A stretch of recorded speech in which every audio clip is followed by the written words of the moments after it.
Tous.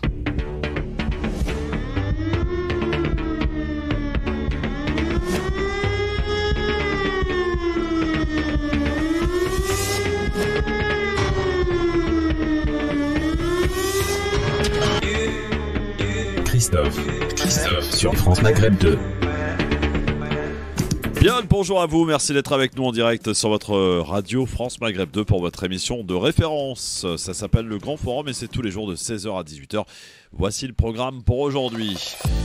Le Burkini, eh oui, encore et toujours. Et quand l'islam est de nouveau pris pour cible, on s'en donne à cœur joie en ce moment après la décision de la ville de Grenoble et de son maire, Éric Piolle. Pourquoi dans les sondages, la majorité donc présidentielle arrive en tête des législatives, ce qui ne correspond pas d'ailleurs aux intentions de vote? On tentera d'expliquer un petit peu de cette particularité de ces élections législatives. Et puis dans quelques minutes, on va débattre notre premier sujet qui va nous emmener à Nice, dans cette ville de Nice. On avait parlé de cette affaire à l'époque, de cette famille expulsée parce que le fils a été condamné. La mère avait porté l'affaire devant la justice, sauf que la justice a donné raison au bailleur et il y aurait pas moins de 132 demandes dans ce cadre-là. On en reparle dans un instant. Est-ce que ça vous choque le fait qu'on puisse expulser une famille parce que l'un des membres a été condamné? On en reparle dans quelques minutes sur France Maghreb 2. 01 40 33 9000, c'est le numéro de téléphone pour arriver jusque nous, le standard de la radio évidemment, et pour venir débattre avec nous et nos débatteurs sur France Maghreb 2 qui vous emmènent jusque 18h. Bienvenue tout le monde. Le Grand Forum, Christophe Rowe, sur France Maghreb 2. Le Grand Forum. Notre Marseillaise préférée est avec nous aujourd'hui, Kauter Ben Mohamed, présidente de Marseille en colère. Bonjour Kauter. Bonjour Christophe, bonjour tout le monde, bonjour la France. Bonjour la France, bonjour Paris. Eh oui, Aussi. Eh oui, ça y est, Paris, il fait aussi chaud qu'à Marseille en ce moment. Hein. Non, n'abusez pas quand même. La belle histoire est avec nous, comment ça va Mam?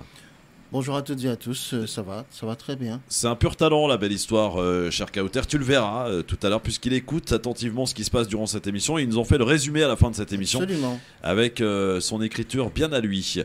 Il devait être avec nous au plateau, il a certainement eu peur de Kauter, je ne sais pas. Farid Tabsamani est avec nous quand même. Bonjour mon Farid. Salut Christophe, salut tout le monde. Comment Salut ça va mon Farid? Donc qu'est-ce qui se passe alors? Ah désolé, j'ai un contretemps, ce qui me fait que je suis pas en studio. Oui, bah on voit ça. Noah Manoir qui sera avec nous dans un instant, notre ancien flic sera avec nous sur France Maghreb 2 pour nous rejoindre bien entendu dans quelques minutes. C'est parti avec notre premier sujet. Je vous en parlais donc il y a quelques minutes. Un bailleur social avait décidé d'expulser, on en avait parlé, eh bien une famille après la condamnation du fils, âgé de 19 ans, pour trafic de stupéfiants. La mère du jeune homme avait alors saisi la justice, mais le tribunal judiciaire de Nice a tranché et il a donné raison au bailleur social. Le fils avait été condamné de 20 mois de prison pour trafic donc, de stupéfiants, 10 mois avec sursis, 10 autres sous bracelet électronique. La ville de Nice avait soutenu le bailleur social à l'origine de la demande d'expulsion. Des associations de défense des droits de l'homme s'étaient au contraire offusquées qu'une mère de famille paye pour les délits de son enfant. Thomas dit d'ailleurs ne plus vivre chez sa mère. Il avait été condamné, il avait été sur le plateau de Touche pas à mon poste. Le jeune homme avait avoué à Cyril Hanouna: si j'avais su que ma mère allait être expulsée, j'aurais arrêté le trafic. Elle me demandait d'arrêter mes bêtises. Concluant que je paye, c'est normal, mais elle, non. Ce donc n'est pas l'avis de la ville de Nice d'ailleurs, qui rappelle que cette condamnation permet de démontrer que dans ce dossier-là, il y avait une véritable gêne dans le voisinage, une tension unique avec cette convention qui avait été signée avec le préfet et le procureur de la République de Nice, permet aujourd'hui donc à la ville et à ses bailleurs sociaux de lancer une procédure contre toutes les formes de nuisance et trafic en tout genre. Eh bien, la justice a prononcé donc la résiliation de ce bail et cela démontre l'efficacité du dispositif. Se félicite Côte d'Azur Habitat. 132 autres demandes d'expulsion sont en cours.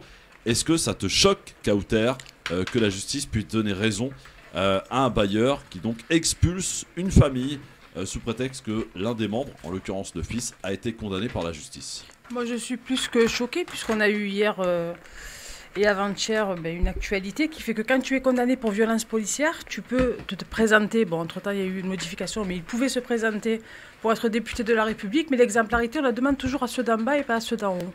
D'autant plus que la maman n'est pas responsable et que je suis encore choquée à notre titre parce que j'ai été sollicitée par un collectif de mamans à Marseille qui ont perdu leurs enfants, leurs frères, leurs cousins, enfin quelqu'un de proche suite à des règlements de compte. Et ça fait des années qu'il y a des collectifs qui se succèdent à Marseille. Et ces femmes, ces familles, demandent de déménager parce qu'elles côtoient tous les jours les meurtriers potentiels de leurs enfants. Et surtout, elles ont peur que les plus jeunes tombent sous l'influence aussi des narcotrafiquants et du trafic de stupéfiants. Et là, il n'y a ni le préfet ni les bailleurs sociaux qui leur tendent de la main, qui les écoutent ou qui les reçoivent tout simplement. Donc c'est aussi une forme de mépris. Donc il n'y a pas de mixité sociale dans ces endroits. Quand il y en a un qui fait une connerie, il doit toujours montrer l'exemplarité et ses parents doivent payer pour lui, même si ses parents subissent cette pression et peut-être des violences des patrons de ces petites mains, si j'ose dire. Par contre, en haut, ils peuvent violer, ils peuvent être condamnés d'avoir frappé leur femme, tout ça, etc. Et on ne leur demande rien, ils peuvent continuer à être élus parce que monsieur a été élu maire. Et en plus, ils peuvent continuer à se présenter à la députation. Donc c'est encore scandaleux. Il y a encore une France à deux vitesses. Il y a encore de la justice à deux vitesses. Et moi, voilà, parce qu'en fait, on déplace le problème et on ne le règle pas. Cette famille va aller où? Farid, est-ce que ça a de quoi choquer quand même cette décision de justice, sachant quand même que je rappelle, il y a 132 demandes pour d'autres de familles qui sont concernées à Nice. Et ça concerne bien la ville de Nice et donc de Côte d'Azur Habitat, le bailleur. Farid? Bon, Farid, il nous a coupé son micro. Ouais, et Noam Anouar qui est avec nous. Comment ça va, mon Noam? Bah écoute, ça va, merci. Alors, je fais une entrée en matière. Je remercie le garage Paris Scoot qui est situé 153 boulevard Voltaire. Sérieux, c'est eux qui m'ont permis d'arriver là parce qu'ils m'ont prêté un scooter électrique. Ah ouais? Ah ouais. Alors c'est bien le scooter électrique? Ah, c'est top, c'est silencieux, ça a une pêche d'enfer, ça consomme rien. Écoute, c'est complètement. Tu m'entends? Oui, c'est bon, Farid. On était à autre chose. Noam, donc t'es là grâce au scooter électrique et grâce donc à la contribution du garage. Paris Scoot. Voilà. Boulevard Voltaire 153. Absolument. Alors, Farid, si tu nous entends, ça m'arrangerait. Bon, visiblement, il y a quelques soucis techniques avec notre ami Farid. Alors, Noam, on parlait de cette affaire, donc de cette famille qui a été expulsée, je le disais, par le bailleur Côte d'Azur Habitat. Et la justice, donc la maman avait porté l'affaire devant la justice.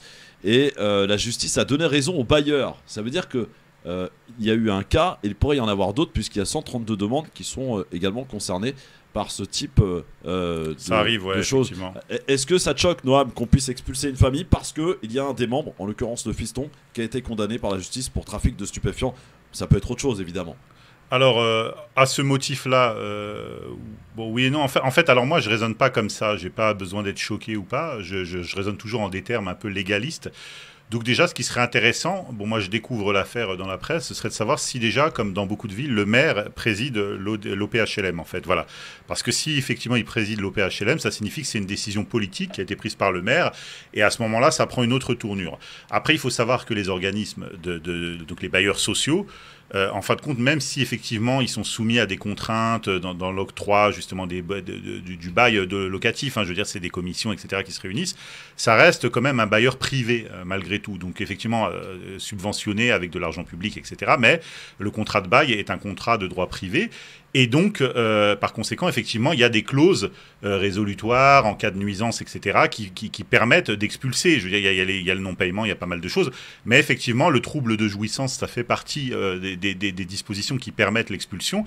Bon, maintenant, sanctionner toute une famille, effectivement, légalement, ça, on va dire que ça peut... Alors moi, c'est là que effectivement, je m'insurge un petit peu. Parce que imaginons que dans cette famille, il y ait un enfant qui soit studieux, qui ait vraiment sa chance de réussir ses études, de s'émanciper.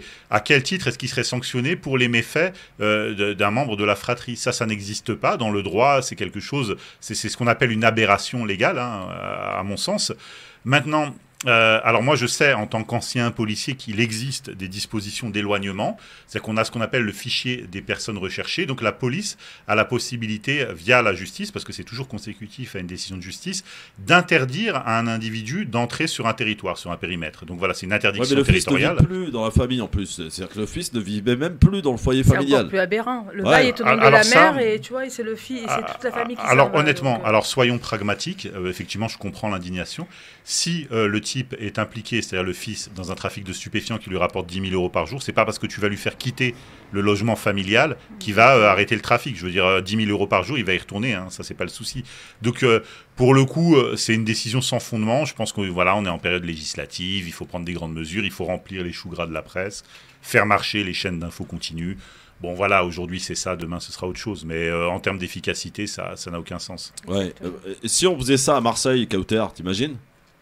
Monsieur Royer-Perrault, qui a beaucoup de casquettes, qui est maire du 9-10, vice-président du conseil départemental et président d'un office HLM, parce que même s'ils sont privés, souvent les offices HLM, en tout cas à Marseille, sont rattachés à une collectivité, qu'elle soit le département, la région, la mairie, etc. Voilà, c'est ça. Donc il a essayé de faire ça, ça n'a pas marché dans le 9e arrondissement, parce que c'est effectivement inefficace et que tu pénalises la personne qui est titulaire du bail, à savoir le parent ou les parents, alors que c'est un méfait. Moi, j'ai connu des personnes, moi je suis une ex-éducatrice spécialisée à Marseille, donc effectivement, j'ai eu à m'occuper de reprise de justice ou à des gens qui étaient en prison, qu'on accompagnait dans leur réinsertion. Effectivement, ces mesures d'éloignement existent et on te fait quitter le département officiellement, et si tu es pris, tu retournes en prison. C'est peut-être un peu plus efficace que de faire expulser toute la famille, quand c'est efficace, parce que comme l'a dit mon confrère il y a 2 minutes, quand tu gagnes entre 5 et 100 000 euros par jour, on peut t'expulser de n'importe quel appartement. En fait, tu reviens et tu travailles. C'est leur travail, en fait. Il faut comprendre ça. Ouais. C'est que c'est un revenu qui est important, c'est un revenu qui génère la survie et la vie de famille et de famille à côté aussi, parce que souvent, ils aident aussi les voisins. C'est malheureux de parler comme ça, mais c'est la vérité. C'est une vraie économie parallèle qui fait vivre des millions de familles aujourd'hui. Alors, pour nuancer un peu le propos, moi, je pense, comme ça, je n'ai pas du tout d'éléments sur le dossier, mais au regard de mon appréciation, je pense que s'ils ont perdu au tribunal, je parle de la famille, je pense qu'on leur a proposé une solution de relogement alternative. C'est-à-dire qu'il y avait un trouble qui était lié à la présence de cet individu dans le voisinage. Donc on leur a dit, il faut partir d'ici, mais par contre on vous reloge. Donc effectivement, mis sur la balance, je pense que la justice a dit, après tout, vous ne dormez pas dehors, vous êtes relogé. Est-ce que vous avez une activité professionnelle qui justifie que vous soyez là et pas ailleurs? Bon, voilà, je pense qu'il y a des éléments qui ont été analysés par la justice. C'est-à-dire que ça ne s'est pas fait comme ça en disant, non, on donne raison. Donc je pense, alors, à vérifier. Mais là, il y a 2 suppositions. C'est que des suppositions. À vérifier, c'est bien ce que je dis. Dans l'histoire, on se souvient d'ailleurs, je crois que c'est Nicolas Sarkozy qui souhaitait s'en prendre aux allocations des familles dont l'un des membres ou l'un des enfants serait condamné, serait concerné par des trafics. Ça revient tous les 10 ans ou tous les 5 ans. Est-ce que c'est vraiment la bonne solution que de sanctionner toute la famille pour, j'allais dire, un des membres qui fait des conneries? C'est là la question qui se pose. Est-ce que ça se pose comme ça? Alors en fait... comment dire, il y a eu une réforme très récente qui date de décembre de la justice des mineurs. C'est-à-dire que moi, j'ai fait partie des gens. J'étais chez Hanouna en novembre. Je dis l'ordonnance de 1945 qui réglemente la judiciarisation pénale des mineurs, des délits commis par des personnes mineures. Bon, elle est plus d'actualité. J'ai un mineur de 1945 qui vit dans la France de 1945. C'est pas un mineur de 2022. Donc il faut revoir les choses. Effectivement, donc Éric Dupond-Moretti a réformé l'ordonnance de 45 qui n'existe plus sous ce nom. Aujourd'hui, c'est ce qu'on appelle la CJPM. Et effectivement, alors lui, il allait dans le sens qui n'était pas attendu par les gens qui réclamaient cette réforme. C'est-à-dire qu'il a optimisé le recours aux mesures éducatives contre les sanctions justement pénales. Et donc, ça fait débat dans la société. Il y a des gens qui disent c'est une bonne chose. Et puis, c'est d'ailleurs les gens de gauche qui pensent que c'est plutôt une bonne chose. Et les gens de droite disent non, un mineur, aujourd'hui, il doit être responsable pénalement, beaucoup plus tôt qu'auparavant. Donc, du coup... je veux dire, les allocs, etc., on est dedans, parce que les allocs, ça concerne principalement les familles qui élèvent des enfants, donc des mineurs. La sanction pécuniaire, je veux dire, honnêtement, quand on vit dans un HLM, quand on touche des allocs, en général, c'est qu'on n'est pas dans une famille aisée, quoi. Donc, c'est, à part aggraver le problème et forcer les gens, justement, à avoir recours à la délinquance, honnêtement, je ne vois pas grand intérêt à réagir de cette façon-là, mais après, c'est du populisme. En tout cas, vos appels pour nous dire si cette sanction vous choque au 01 40 33 9000 pour intervenir sur France Maghreb 2 dans le Grand Forum. Je profite de ta présence, Kauter, pour faire un petit point dans un instant sur ce qui se passe à Marseille. On voit que il y a eu par exemple Morandini qui s'est déplacé la semaine dernière dans l'une des cités connues avec la présence de Samia Ghali. Ça a été très tendu, houleux, et les règlements de compte se poursuivent avec pas moins de deux, il y a 2 jours, encore une fois, dont un qui a été retrouvé face contre terre, une balle dans la nuque. Enfin, la solution, personne ne la trouve ou personne n'a envie de la trouver, je ne sais pas. 01 40 33 9000 pour nous en parler et venir avec nous. Kautar Ben Mohamed et Noam Anwar sont avec nous. Farid Tabsamani, je ne sais pas où il est, on va essayer de le retrouver. À tout de suite.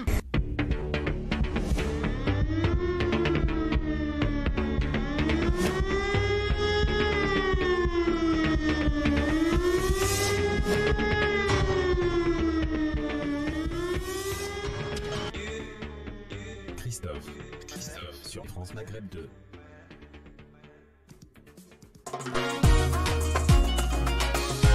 Le LGF sur France Maghreb 2, merci d'être avec nous en direct dans votre émission de référence avec aujourd'hui autour de cette table Kautar Ben Mohamed, présidente de Marseille en colère, et Noam Anwar, ancien policier et auteur de plusieurs ouvrages dont le dernier, les 100 conseils pour votre sécurité, c'est ça Noam? C'est ça, exactement. Et ça marche bien? Ça va, écoute, là, bon, je donne un chiffre, là, alors, avec 2 ou 3 émissions, je suis à 1500 exemplaires vendus. Donc bon, c'est pas un mauvais score, mais on espère faire plus. Voilà, donc j'espère que les auditeurs vont nous aider. C'est un livre très utile. Et en même temps, plus on a de succès, plus on peut recommencer, quoi. Voilà. Exactement. Et on va recommencer, on va continuer. Alors on va tenter, normalement, ça devrait aller beaucoup mieux avec notre ami Farid Tabsamani, qui lui est dans l'intelligence économique. Comment ça va, mon Farid? Très bien, et toi, Christophe? Ah bah voilà, c'est parfait, bah nickel. Alors, juste avant qu'on file un peu à Marseille, puisqu'on va profiter de la présence de Kautar, tu as entendu un petit peu les débats avec Kautar Ben Mohamed et Noam Anwar. Tu souhaitais apporter quelques nuances. Alors, j'ai pas écouté ce qu'a dit mon cher collègue Anwar, mais moi, ce que je peux vous dire, c'est que le logement social, en fait, c'est pas une obligation. En fait, il y a des pays où en fait il n'y a pas de logements sociaux. Et malheureusement, dans notre pays, parce que tu parles, Kautar ou Christophe, je sais plus, parlait notamment du nombre de personnes qui étaient dans la même situation que malheureusement cette malheureuse dame. En fait, il y a des milliers de Français et de citoyens qui demandent des logements sociaux, en fait. Vous avez un gros problème de logement en France. Et en fait, quand vous avez la chance d'en avoir un, en fait, faut pas essayer, enfin, faut se mettre dans les clous. Et moi, je vois, en fait, on parle de trafiquants, etc. En réalité, cette bonne femme, elle aurait dû d'elle-même faire en sorte que son fils, qui lui était dans le trafic, ne soit pas domicilié chez elle, tout simplement. Et là, elle paye le prix. C'est malheureux. Bon, c'est un peu dur ce que tu dis, Farid. Mais franchement, attends, excuse-moi. Il n'y a personne mais qui veut que son fils soit trafiquant et qu'il se prenne une balle dans la tête à terme à moins de 25 ans. Parce bien que sûr, c'est ça la réalité. Les parents, ils sont complètement débordés. Donc tu parles 9 fois sur 10, je sais de quoi je parle en tant qu'éducatrice, habitante des quartiers populaires et aujourd'hui fondatrice d'une association qui s'occupe justement du mal logement qui n'est pas l'exclusivité des bailleurs sociaux ni des marchands de sommeil, qui est un problème global en France parce que l'habitat n'est pas entretenu depuis plus de 50 ans. Et donc ces personnes qui cumulent les misères au pluriel, qui sont confrontées à des difficultés exceptionnelles, qui n'ont pas accès à un logement digne, dont les enfants... Donc, non, je termine s'il te plaît, qui n'ont pas accès à une école digne. Écoute, c'est toi qui m'as mais c'est énorme ce que tu dis. Donc moi, les parents sont abandonnés dans des quartiers enclavés géographiquement où il n'y a rien de digne. Et en plus, ils doivent mettre leurs enfants, au lieu d'essayer de sauver leurs enfants et trouver une solution, ils doivent les jeter dehors quand ils tombent dans la drogue au lieu d'essayer de les sauver. Non, mais j'hallucine. Mais franchement, Marine Le Pen n'aurait pas osé ça, quoi, tu vois. La moindre des choses, c'est peut-être d'écouter ce que les gens ont à dire avant de les couper. Parce que si tu considères que je t'ai coupé, toi, tu as fait la même chose. Ce que je peux te dire, c'est que tu n'as pas le monopole des quartiers populaires. Nous avons, je crois, tous les 4 ici grandi dans un quartier populaire. On y vit, on y travaille et on y collabore encore aujourd'hui. Et ça ne nous a pas permis de terminer trafiquant de drogue. Voilà. Et heureusement qu'on ne peut pas qualifier l'ensemble des habitants des quartiers populaires parce que ça serait complètement idiot de schématiser ces habitants qui souffrent justement de trafiquants de drogue. C'est tout, c'est malheureux pour cette femme-là, effectivement, qui est la maman de ce fils-là. Ça n'enlève en rien que c'est sa maman, donc je peux imaginer que le lien maternel soit extrêmement difficile pour elle de voir un fils qui est trafiquant de drogue. Mais heureusement que nos enfants, que nos cousins, nos frères, nos nièces ne sont pas tous des trafiquants de drogue. Mais c'est quoi la solution? J'ai pas dit que tout le monde était trafiquant de drogue. Donc toi, la solution, c'est quand ton enfant, ton voisin, ton cousin ou un enfant que tu as eu au centre social quand tu étais éducatrice, eh ben, il se met à trafiquer, tu le jettes en fait, tu fermes la porte. Moi, ma solution, c'est qu'il y a tellement de gens qui demandent des logements sociaux qu'il faut le donner à des honnêtes gens. Alors, Farid, oui, mais on fait quoi excusez-moi les amis. En fait. Alors juste, si je puis me permettre, on m'entend bien là ou pas? Oui, on t'entend bien, oui. Alors, en fait, moi je pense que la question centrale qui est occultée dans le débat, c'est est-ce qu'ils ont été relogés ou pas? S'ils ont été relogés, ça diminue la gravité du problème parce que c'est pas la même chose. J'ai pas l'info. Alors, une expulsion, ouais, j'ai regardé dans les articles de presse, l'info figure pas. Mais si effectivement on leur réattribue un logement social et c'est juste une mesure d'éloignement, c'est moins grave que si on les laisse dormir dehors. Je veux dire, voilà, donc c'est connaissant, alors j'ose espérer que, étant en France, voilà, et connaissant le système social français, qu'on a pu quand même reproposer une solution alternative à la mer. Après, effectivement, les gens sont attachés à leur territoire et à tout le reste, donc effectivement, ça crée un préjudice. Mais en même temps, alors ça n'engage que moi. Moi, j'ai grandi, comme le disait Farid, comme nous tous, dans un quartier populaire, une cité.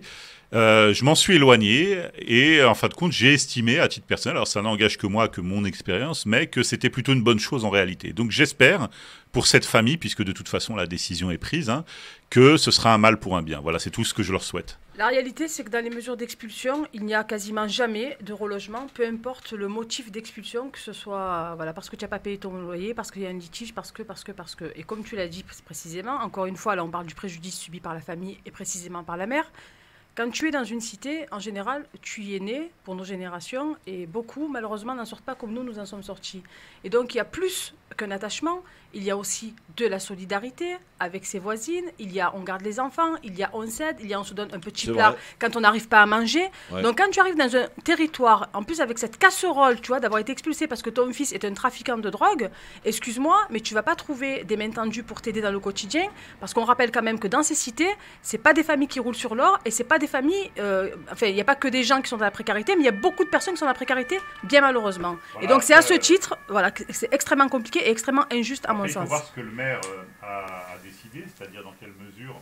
Ton micro là, il marche plus ton micro.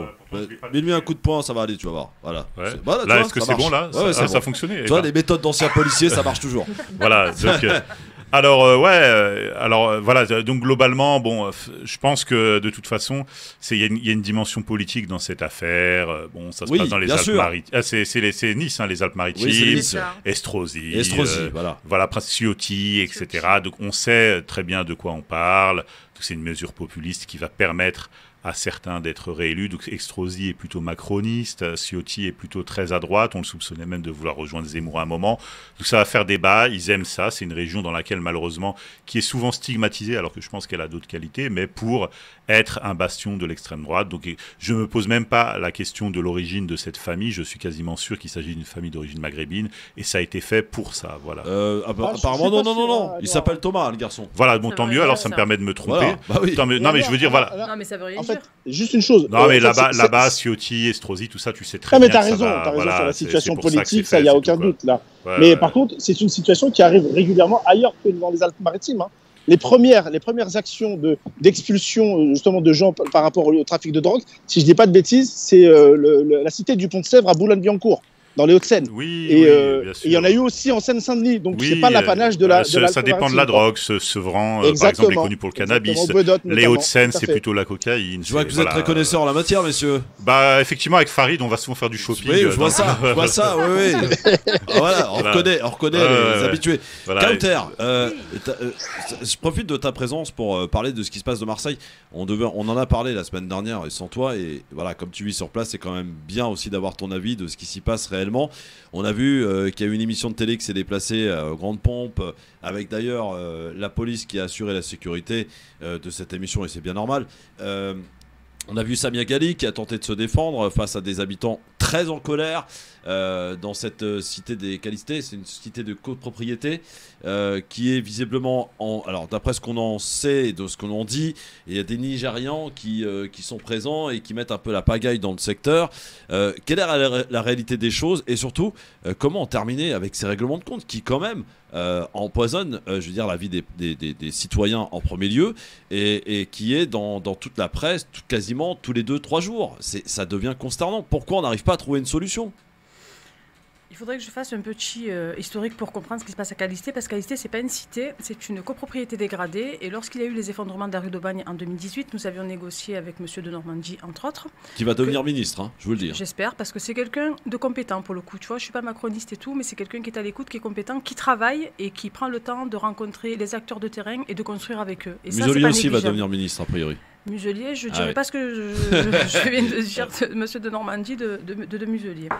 Ceci étant dit, cette copropriété, comme 4 autres, sont vouées à être détruites parce qu'elles sont dans un état au-delà du danger pour les habitants aujourd'hui de sécurité publique, dans un état d'indignité et d'inhumanité. En fait, les gens ils vivent vraiment dans des taudis à ciel ouvert qui sont plus indignes que ceux du tiers-monde, si je peux me permettre la comparaison.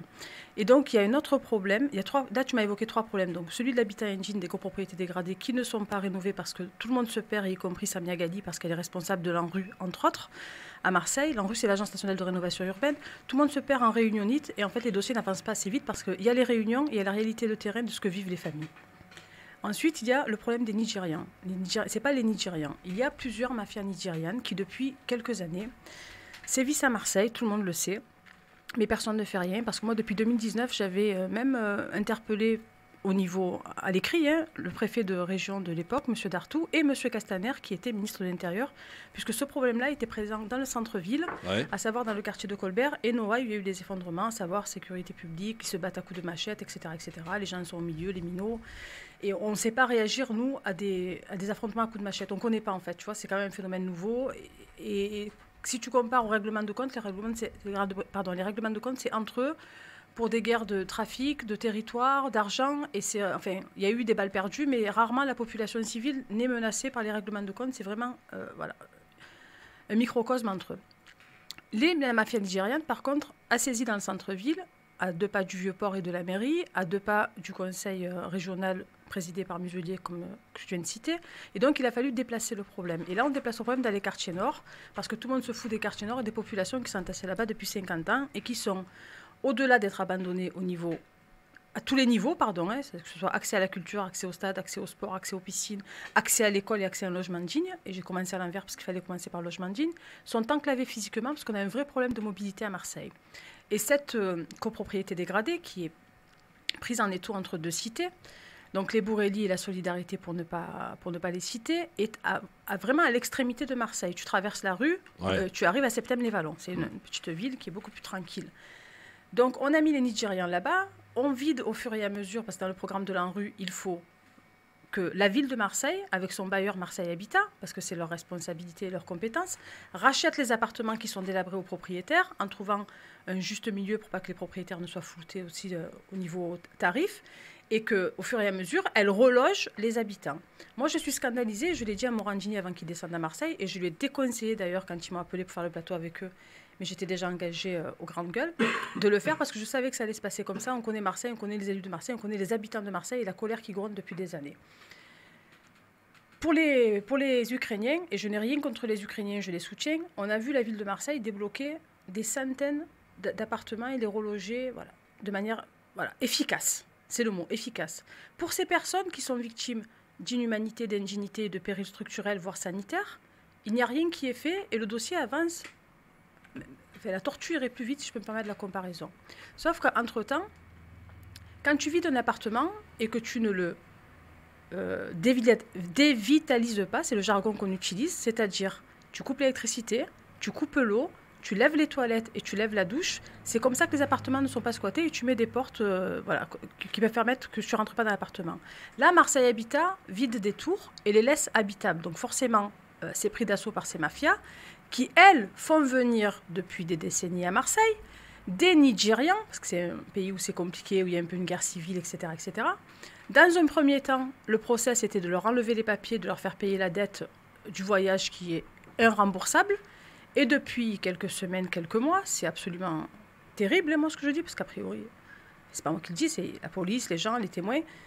Ils leur coupent un tendon pour les handicaper et les laisser sous leur coup pour qu'ils ne puissent travailler que chez eux pour rembourser cette dette qui est irremboursable.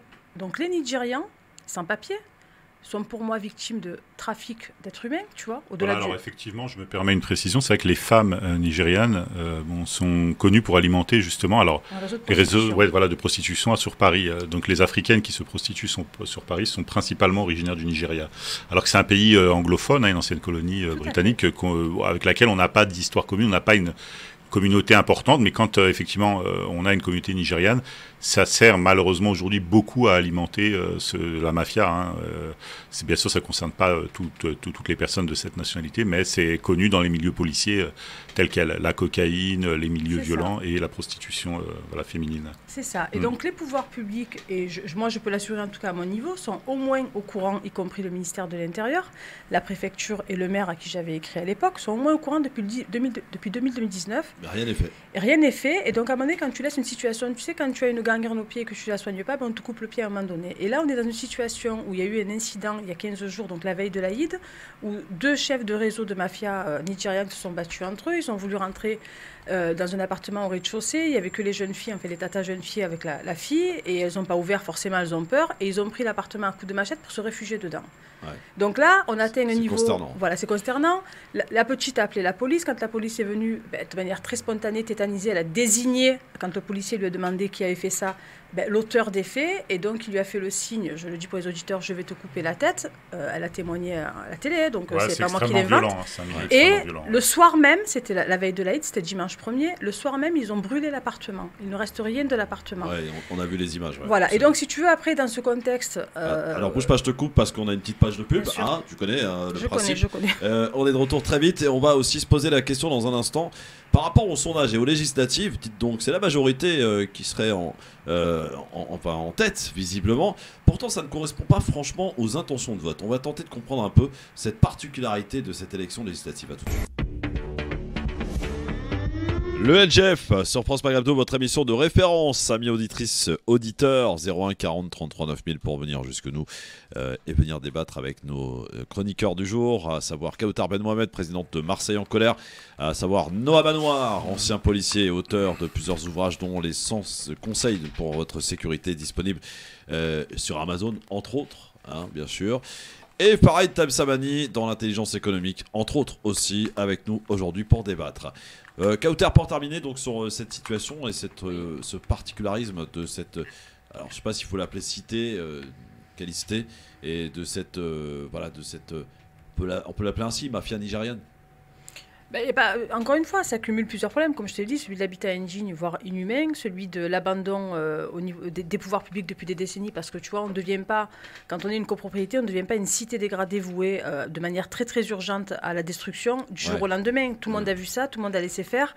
On a déplacé cette mafia et ces personnes qui sont dans une extrême précarité, on a déplacé ces familles nigérianes qui sont victimes de réseaux, qui les instrumentalisent, qui se servent d'eux, qui les handicapent pour comme le disait Anouar, au mieux pour les faire travailler, au pire pour les prostituer. On a plein d'enfants devant un centre commercial qui est pas très loin, qui s'appelle le Grand Littoral, qui sont complètement shootés, tu vois, qui se prostituent. C'est des minottes, quoi, tu vois, elles ont 13 ans, 15 ans. Tout ça est scandaleux, tu vois, humainement. Tout ça donc je comprends, moi, la colère des habitants de Calisté. Ils ont tout mon soutien. Après ce qui s'est passé est-ce que c'est des zones de non-droit, comme on le dit dans les médias Moi, je suis pas d'accord. Nous a dit qu'il y en avait entre 9 et 10 zones de non-droit à Marseille, où la police ne peut pas rentrer, Kautar. Ouais, mais c'est un fantasme, ça, c'est pas une question que la police, elle peut... La question, c'est pas... Moi, tu vois, la police, elle va venir quand? Une fois, ils ont fait une descente comme ça, la population, 3 jours après, elle va revenir. C'est une zone de non-droit quand les habitants ne peuvent plus y habiter en sécurité. C'est là où ça devient une zone de non-droit. Alors, c'est le cas ou pas? Si je peux un peu nuancer, Marseille est connu. Statistiquement, c'est 20% des règlements de compte à l'échelle du territoire national, donc c'est des règlements de compte mortels, hein, des homicides, pour 1% de la population en nombre. Hein. Donc on a 1% de la population qui habite à Marseille, et ce qui s'y passe représente 20% des homicides, donc dans le cadre des règlements de compte qui sont commis sur le territoire. C'est-à-dire sur le territoire dans son ensemble, parce que par exemple on a la Guyane qui est extrêmement criminogène, on a le 93, etc. Donc Marseille, c'est 20%, c'est 1/5 pour une ville. Je veux dire que c'est pas aussi important qu'on nous laisse entendre. Si, c'est énorme. Parce que tu imagines, en France, je ne sais pas combien on a de dizaines de milliers de communes, je parle de sur tous les territoires, hein, y compris l'outre-mer. Et Marseille, une seule ville, compte 20% des homicides. Donc c'est énorme. Ouais. Je veux dire, voilà. Donc, et ce sont principalement des morts violentes, c'est de l'arme à feu, etc. Quand on voit ce qui s'est passé il y a 2 jours, effectivement, un homme retrouvé face contre terre. C'est de plus en plus violent. Voilà, donc du coup, alors, imaginez... Mais c'est des quartiers abandonnés, Noam. C'est-à-dire les quartiers nord à Marseille, pour ceux qui ont la chance ceux qui ont vu la réalité des choses...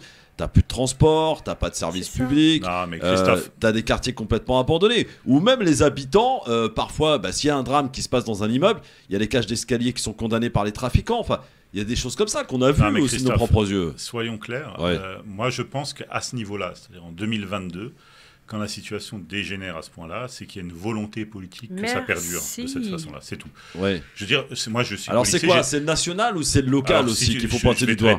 Je vais te répondre comme je peux, je veux dire. Et ce que je veux dire, je le pense profondément. C'est-à-dire que moi, je sors de 15 ans d'expérience policière dans un des départements les plus durs du territoire national, 900 fichiers S, 52 homicides annuels, etc. Donc c'est des choses... Voilà, si moi, je ne sais pas de quoi je parle, je veux dire, voilà, je ne sais pas à qui on peut s'adresser, mais je pense parler en connaissance de cause. Alors, je pense que c'est le résultat d'une volonté politique. Ça ne peut pas être uniquement un problème policier. Ce n'est pas possible de le gérer comme ça, à ce niveau-là. Exactement. La police, c'est un pansement sur une jambe de bois. Quand bien même elle ferait bien son travail efficacement, qu'il y aurait des services, je veux dire, en bon nombre et des moyens à disposition, elle ne pourrait pas résoudre l'ensemble de ces problèmes. On ne peut pas laisser perdurer une situation où tu as des pans de la population entière, quand on parle des quartiers populaires, des musulmans, etc., c'est près de 10% de la population. Donc laisser cette population de côté, c'est-à-dire qu'elle est exclue on va dire de la vie économique en France, elle est exclue de la formation professionnelle. Je veux dire, je ne parle pas des Uber ou des sandwicheries, je parle de la vraie vie économique. Je veux dire, après 4 ou 5 générations, quand tu te rends compte qu'on n'a pas en France d'Arabes millionnaires, milliardaires, etc. Je veux dire, quand je dis d'Arabes, on se comprend, je parle de Maghrébins, de personnes même originaires d'Afrique noire. Je veux dire, il y a un moment où on peut se poser des questions. Je veux dire, au bout de allez, c'est des primo-arrivants, on peut se dire que... Mais là, c'est plus le cas. Donc, je veux dire, c'est des gens qui sont totalement exclus de la vie économique, de la vie politique. Je veux dire, honnêtement, au plan politique, moi, je ne vois pas... Ces dernières... Je veux dire, là, bon, j'en profite pour rebondir sur un parti duquel j'ai pu être partisan, la France Insoumise. Je veux dire, moi, j'aime beaucoup Jean-Luc Mélenchon, je l'ai défendu jusqu'au premier tour, c'est connu, c'est notoire. Je veux dire, t'as Abouaf, qui est un mec sympa, qui est un petit jeune, etc. Je veux dire, il n'y a pas mieux dans la communauté maghrébine de France, il n'y a pas des gens plus représentatifs. Je ne veux pas me focaliser le débat sur ça, mais je veux dire, à un moment... On n'a pas de médecins, on n'a pas des ingénieurs, on n'a pas des pilotes, on n'a pas des enseignants, des maîtres de conférences. Je veux dire, c'est comme ça que vous nous voyez, honnêtement. Non, mais à un moment... Pendant la crise Covid, j'ai été très sensible à un fait, c'est pas ce qu'on appelle un fait divers, un fait de société, où la vie économique a été paralysée dans le 93. On n'avait plus le droit de circuler, il y avait un couvre-feu, etc. Il fallait des attestations. Donc les gens, les points de deal étaient toujours en place, mais les gens ne pouvaient pas se déplacer pour aller acheter de la drogue. Donc les dealers fonctionnaient plus, d'accord. Et le préfet de Seine-Saint-Denis a émis, il y a un article dans Le Parisien qui est encore explicite, ouvrir une banque alimentaire publique, parce qu'il y a tellement de familles qui mangent du trafic de stupéfiants qu'en fin de compte, ils avaient peur de d'émeute de la faim. C'est le terme qui a été employé par la préfecture. Donc je veux dire, quand on arrive à ce niveau d'exclusion, je veux dire ethnico-social, il n'y a pas d'autre mot, je veux dire, il faut se poser des questions. Là, on est assis sur une poudrière. Ça ne peut pas durer ainsi. Donc, je veux dire, les règlements de compte marseillais, ils sont liés effectivement au conflit d'influence sur les zones de revente de stupéfiants, parce que la plupart du temps, ce sont des gens plus ou moins directement impliqués dans les trafics qui meurent, ou parfois ça peut être des victimes collatérales, mais bon, il y a souvent un lien avec ça. Donc je veux dire, il y a un moment où on est bon à autre chose, on a notre place dans cette société. Si on l'a pas, il faut nous le dire à un moment, mais on ne peut plus faire semblant. Alors, ça fait 80 ans. C'est aussi la conséquence. Moi, je suis d'accord quand tu dis que, et je l'ai dit d'ailleurs à plusieurs reprises, y compris aux grandes gueules ces 2 dernières semaines, ce n'est pas que la solution, c'est pas que la police. La solution, c'est la police, les pouvoirs publics pour l'habitat, l'accès à l'école, la mobilité pour que les enfants puissent sortir de ces quartiers, des piscines partout, des stades, l'accès à la culture, qu'on sache que c'est un théâtre, qu'on puisse découvrir l'arrière-pays provençal qui est magnifique et ces enfants, ils n'y mettront jamais un pied. C'est un problème global de politique de la ville. Comment tu organises la vie dans ta cité? Et le problème, c'est que c'est relégué, non pas depuis 10 ans, non pas depuis 20 ans, mais depuis 50 ans. Moi, je rappelle ici, moi, je ne suis pas une enfant des cités, moi, je suis une enfant des bidonvilles. Moi, je suis née, j'ai grandi dans les bidonvilles au nord de Marseille. On y est parti de manière très difficile. Ma mère a galéré à fond de cale, elle a payé des pots de vin aux bailleurs sociaux, qui sont des grands bailleurs sociaux, pas des petits, etc. Et on a quand même vécu, nous, enfin moi je suis partie, j'avais 11 ans, quand je suis partie j'étais en 6e, et ma mère y était avant moi, elle y était arrivée, c'était une petite fille. Et mon grand-père y était avant, donc à un moment donné, il y a une volonté d'abandonner certaines populations. Quand tu parles de 10% qui sont méprisés, non, fort heureusement, c'est pas tous les musulmans qui sont méprisés, c'est les pauvres qui sont méprisés, c'est ceux qui sont dans la précarité, c'est les personnes vulnérables, c'est les familles monoparentales, c'est les personnes âgées. Pour les Ukrainiens. Alors, on écoutera Farid dans un instant qui écoute attentivement et qui a certainement son point de vue à donner, et on se posera la question pourquoi dans les sondages, et là on va parler des législatives, Macron obtiendrait la majorité alors que les intentions de vote seraient plus favorables à la NUPS. Ouais, la NUPS, c'est pas joli d'ailleurs, franchement, NUPS. À tout de suite. Le LGF sur France Maghreb 2 avec Kautar Ben Mohamed, avec Noah Manoir et Farid Tamsamani. Farid qui est pas en studio, hein, je veux le dire, qui est à distance. Farid, la solution pour Marseille, Farid.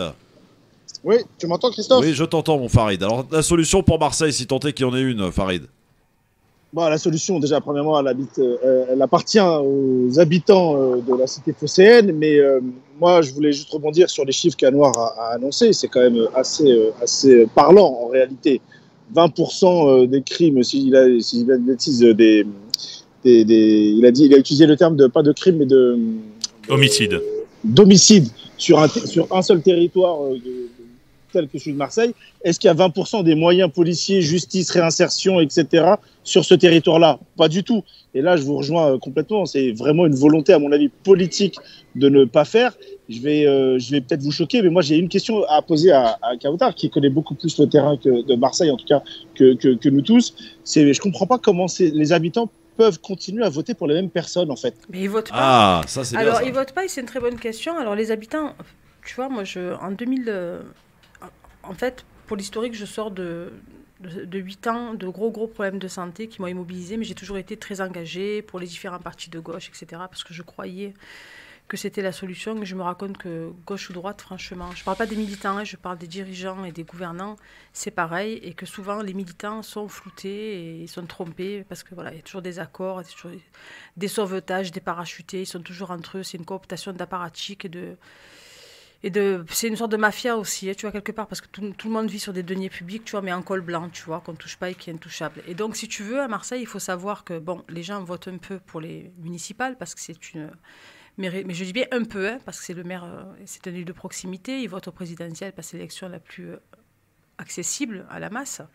Mais il faut que tu saches qu'aux dernières régionales et cantonales, Marseille, les quartiers populaires, donc 3e arrondissement, qui est l'arrondissement le plus pauvre d'Europe par ailleurs, où je réside, j'habite dans cette circo, 3e, 14e et 13e, il y a eu 88% d'abstention. Donc en fait, je considère en toute franchise et en toute simplicité qu'aucun de ces élus n'est légitime. Tu vois, quand tu as une association et que tu dois faire une assemblée générale pour un vote, il te faut le quorum, à savoir 50% des membres plus 1. Donc dans une ville comme Marseille, où il y a près de 900 000 habitants, ben, il faudrait qu'il y ait la moitié qui puisse voter, tu vois, pour pour tel ou un tel. Et pour la mairie de Marseille, que ce soit Gaudin ou Michel Rubirola, c'est elle qui a été élue, pas M. Payan qui a switché pour avoir le mandat, les gens sont élus avec un minimum de voix et c'est pour moi un déni de démocratie aujourd'hui. Et je pense que ça part aussi, on en parlera peut-être dans la deuxième partie de l'émission, les gens ne se sentent pas représentés par des personnes qu'ils ne connaissent pas d'abord, parce que les gens ne vont pas sur le terrain, ne vont plus sur le terrain. Les élus, peu importe que ce soit des maires, des députés, des conseillers régionaux, ne rentrent dans ces cités, dans ces quartiers populaires, y compris dans le centre-ville, que pour quémander des voix en période électorale, mais on ne les voit plus jamais. Les permanences parlementaires, excuse-moi, quand il y en a, parce que je prends l'exemple de Mélenchon qui a été mon député, que j'ai soutenu dans le passé, mais tu vois, son mandat à Marseille, il m'a complètement vacciné contre lui, parce que Mélenchon, il a pris l'argent public comme s'il n'était pas assez riche, tu vois, ça fait 45 ans qu'il est élu quand même, ne l'oublions pas. Il a pris l'argent public qui est destiné à payer un siège parlementaire à Marseille, il a loué un appartement, son appartement était le siège parlementaire et en 5 ans de mandat, malgré toutes les catastrophes qu'on a eues, y compris sur le logement, les règlements de compte, la mort de Zineb Redouane, le conflit de la Plaine, un gros conflit qui a opposé des femmes de ménage à un énorme hôtel, NH Hotel pour ne pas dire son nom, eh bien, M. Mélenchon n'a reçu aucun Marseillais pendant 5 ans. Et l'argent public a servi à lui payer un superbe appartement en centre-ville, vu sur Notre-Dame de la Garde et la mer.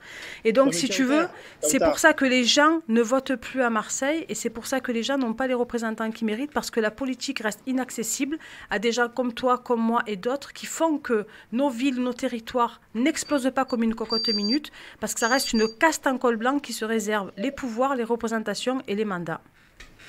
Alors, je suis complètement d'accord sur l'escroquerie de la représentativité. Quand on voit qu'effectivement 88% là, ou 82% tu as annoncé d'abstention, c'est flagrant. La réalité, c'est quoi? Tu évoques notamment Mélenchon. Mélenchon, il fait un score extraordinaire au présidentiel dans ces territoires-là. La vérité, c'est ça aussi. Mais je peux te la dire, on peut la nuancer, la vérité? Oui, dis-moi.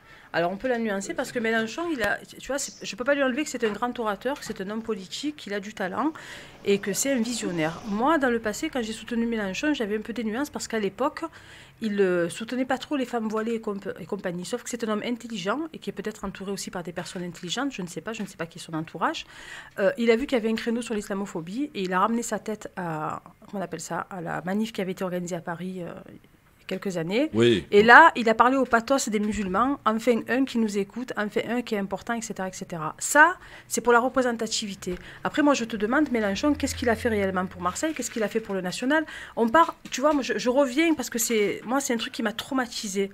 L'effondrement dans le centre-ville de Marseille de 2 immeubles, dont un qui habite au bailleur public Marseille Habitat, d'accord, qui est au cœur de la circonscription de M. Mélenchon. Il n'est pas venu. Là, il n'est pas venu. À ce jour, il n'a toujours pas, et je suis très bien placée pour le savoir, présenter les condoléances à ces familles-là.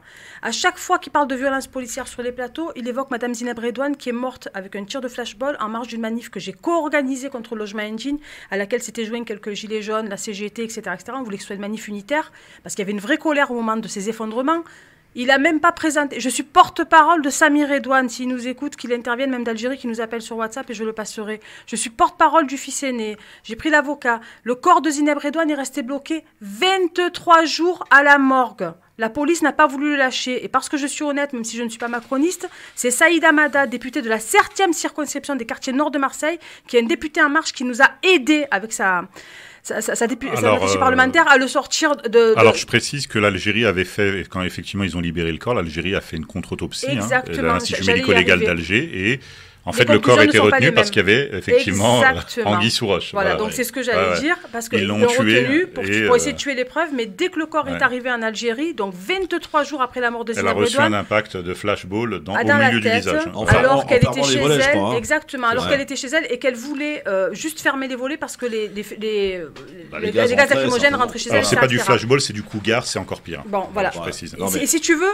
il se sert de la mort de Zineb Redouane, il en parlait, mais il n'est pas venu, il nous a pas aidé, il n'a pas présenté les condoléances. Si tu veux, moi j'existe aujourd'hui et je suis un peu médiatisée parce que Mélenchon n'a pas fait son travail. Si Mélenchon a fait son travail sur cette circonscription où j'habite, où je travaille, où je combats, d'abord pour l'éducation, ensuite pour le logement et maintenant pour des causes comme celle de Zineb Redouane quand on m'appelle, c'est parce que M. Mélenchon, à part y venir de temps en temps boire un café sur le Vieux-Port, on ne le voit pas, tu vois. Donc moi je veux bien beaucoup de choses, mais quand tu es un élu de la République, moi, j'exige de toute façon de tous les capitaines de navires, que ce soit les chefs d'entreprise, les élus, qu'ils soient exemplaires. Comment tu veux que le reste du peuple te suive quand tu n'es pas exemplaire? Et voilà, il a fait son temps. Oui, il a parlé au pathos. Oui, les gens l'ont suivi. Mais encore une fois, il a fait, dans certains quartiers les plus populaires, les plus abandonnés, les plus sans espoir, il a fait un score honorable, mais il a fait un score honorable sur la participation des gens, c'est-à-dire qu'il reste beaucoup encore aujourd'hui. Si tu veux, quand tu fais 50% de 12% de votants et 80% d'abstention, ah ouais, tu communiques, moi j'ai eu 52% des voix, il y a 80% d'abstention. À son corps défendant, je pense qu'en fait, alors elle pointe un problème qui est juste, qui peut concerner Mélenchon, je sais pas, je suis pas marseillais, mais... Il ne faut pas confondre les fonctions en fait, de député, qui n'est pas une fonction en réalité d'élu local, puisque les députés sont payés pour siéger donc, au Palais Bourbon, hein, donc à Paris, d'où qu'ils soient.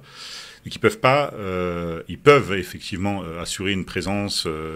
normalement, c'est 3 jours par semaine. Là, de permanence, etc. Alors c'est libre. Y a oui, pas de, d'accord, mais voilà. En général... C'est toujours mieux d'être connecté effectivement à son territoire, mais un député, c'est un législateur. À la base, c'est pas un élu local. Après, il peut cumuler effectivement les deux rôles. Souvent les députés sont des députés maires ou des députés qui sont aussi maires adjoints, etc. Ça peut arriver. Mais au départ, le député est un législateur qui, effectivement, recueille des informations de terrain pour améliorer le système législatif. Voilà. Donc du coup, on sait très bien que Jean-Luc Mélenchon habite plutôt à Paris. Bon, voilà, je ne sais pas pourquoi il s'est présenté à Marseille. Il y avait sans doute une symbolique, etc. Non, parce que c'était gagnable. Je me suis entretenue avec son directeur financier avant qu'il parte. J'ai trouvé ça scandaleux. Il voulait régler la peau de Menucci. Voilà, de Menucci. Et c'est quand même présenté. Il y a 16 circos dans les Bouches-du-Rhône. Moi, je n'ai pas d'affinité avec M. Menucci, qui est du PS.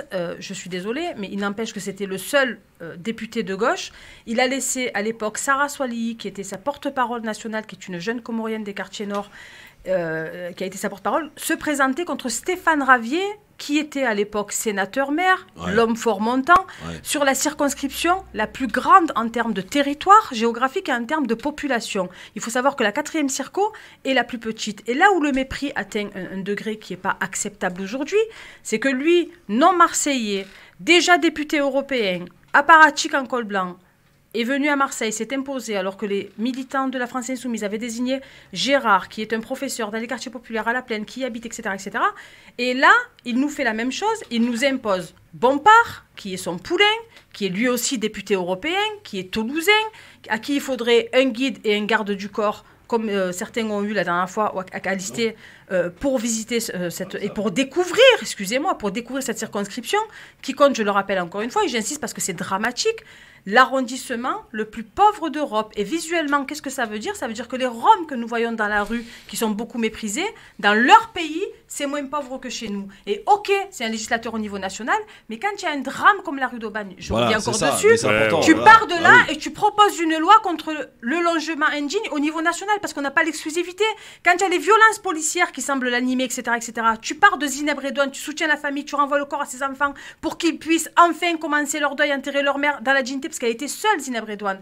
Pas un enfant, pas un cousin, toute seule à Marseille. Et Zineb Redouane n'est pas une pauvre femme. Son mari, paix à son âme, et elle aussi d'ailleurs, était tenancier d'un établissement, donc d'un hôtel en bas de la gare Saint-Charles. Et donc, quand il est mort, elle a pris l'habitude de vivre ici. Et donc, ce n'est pas des clochards, ce n'était pas une mangeuse de RSA. Ils ont participé à la vie économique toute leur vie de la cité. Elle se fait tuer chez elle et il n'y a personne qui renvoie le corps à ses enfants. Donc, à un moment donné, c'est compliqué. Donc, tu peux partir des problématiques, surtout, excuse-moi, dans la 2e ville de France qui cumule quand même les handicaps, les misères et les difficultés, et proposer des lois à partir de là qui concernent tout le territoire. Bon, alors 01 40 30 39 000, Oussam est avec nous. Salut Oussam. Salut Christophe, salut tout le monde. Salut. Moi j'ai une question à poser à la dame. Oui, elle s'appelle Kauter, la dame. C'est de la faute à Mélenchon? Comment? C'est Mélenchon qui a tué la dame, c'est Mélenchon qui a empêché... non, pas du tout. J'ai pas dit que c'était la faute à Mélenchon. Alors, je dis le mec, il est arrivé... Mais vous me posez une question, je peux répondre? En tant que député. Non. Mélenchon, il prend des risques. Il a dit qu'il allait nettoyer la police. Il prend des risques. Parole. Il vient à peine de faire un travail pour nous, et ça y est. Mais quel travail pour vous, monsieur? On arrête de voter pour lui et on vote pour qui? Monsieur, quel travail? Est-ce que vous connaissez monsieur Mélenchon? Caché dans la soupe, quand même. Est-ce que vous connaissez monsieur Mélenchon? Attends, j'ai une question. J'ai une question aussi, répondez. Qui tient ses paroles à 100%, ça n'existe pas. Alors, je pense que le problème, si je peux me permettre d'intervenir tranquillement, après, je pense que le problème, en fait, qui se pose là, on le voit bien sur les investitures, c'est le problème de domiciliation. C'est-à-dire qu'on ne devrait pas accepter la domiciliation. Je pense qu'il faudrait réellement, en réalité, que les gens fournissent des justificatifs fiscaux et pas des quittances de loyer pour pouvoir se présenter aux législatives. Il faut que tu puisses te présenter là où tu habites, il ne faut pas aller ailleurs. Après, la question, c'est pas tant Mélenchon qu'ils le font tous. Je veux dire, Marine Le Pen n'habite pas dans le Nord-Pas-de-Calais, on le sait très bien. Mais moi, je parle de ma circo où j'habite et où non, mais je généralise un peu le problème pour pas focaliser le débat sur l'un ou sur l'autre. Ils le font tous. Voilà. Est-ce que je peux répondre? Presque tous. Est-ce que je peux répondre à ce monsieur? Je vais juste préciser à Oussam. Moi, je suis serré plus de fait du Mélenchon bashing. Mais non, je dis la vérité. Alors, excusez-moi. Alors, soit on fait la prière Allahu Akbar Mélenchon, soit on fait du bashing, monsieur. Non, je suis désolée. Il faut savoir écouter la vérité du personnage et de la réalité politique. Monsieur Mélenchon, moi, je vais avoir 45 ans le 7 juin. Je vous ai écouté, monsieur. Monsieur, je vous ai écouté. Vous pouvez m'écouter? Soit t'écoutes, soit tu fais un monologue. Excusez-moi. Donc, excuse-moi, Anouar. Moi, je vais avoir 45 ans le 7 juin. Bravo.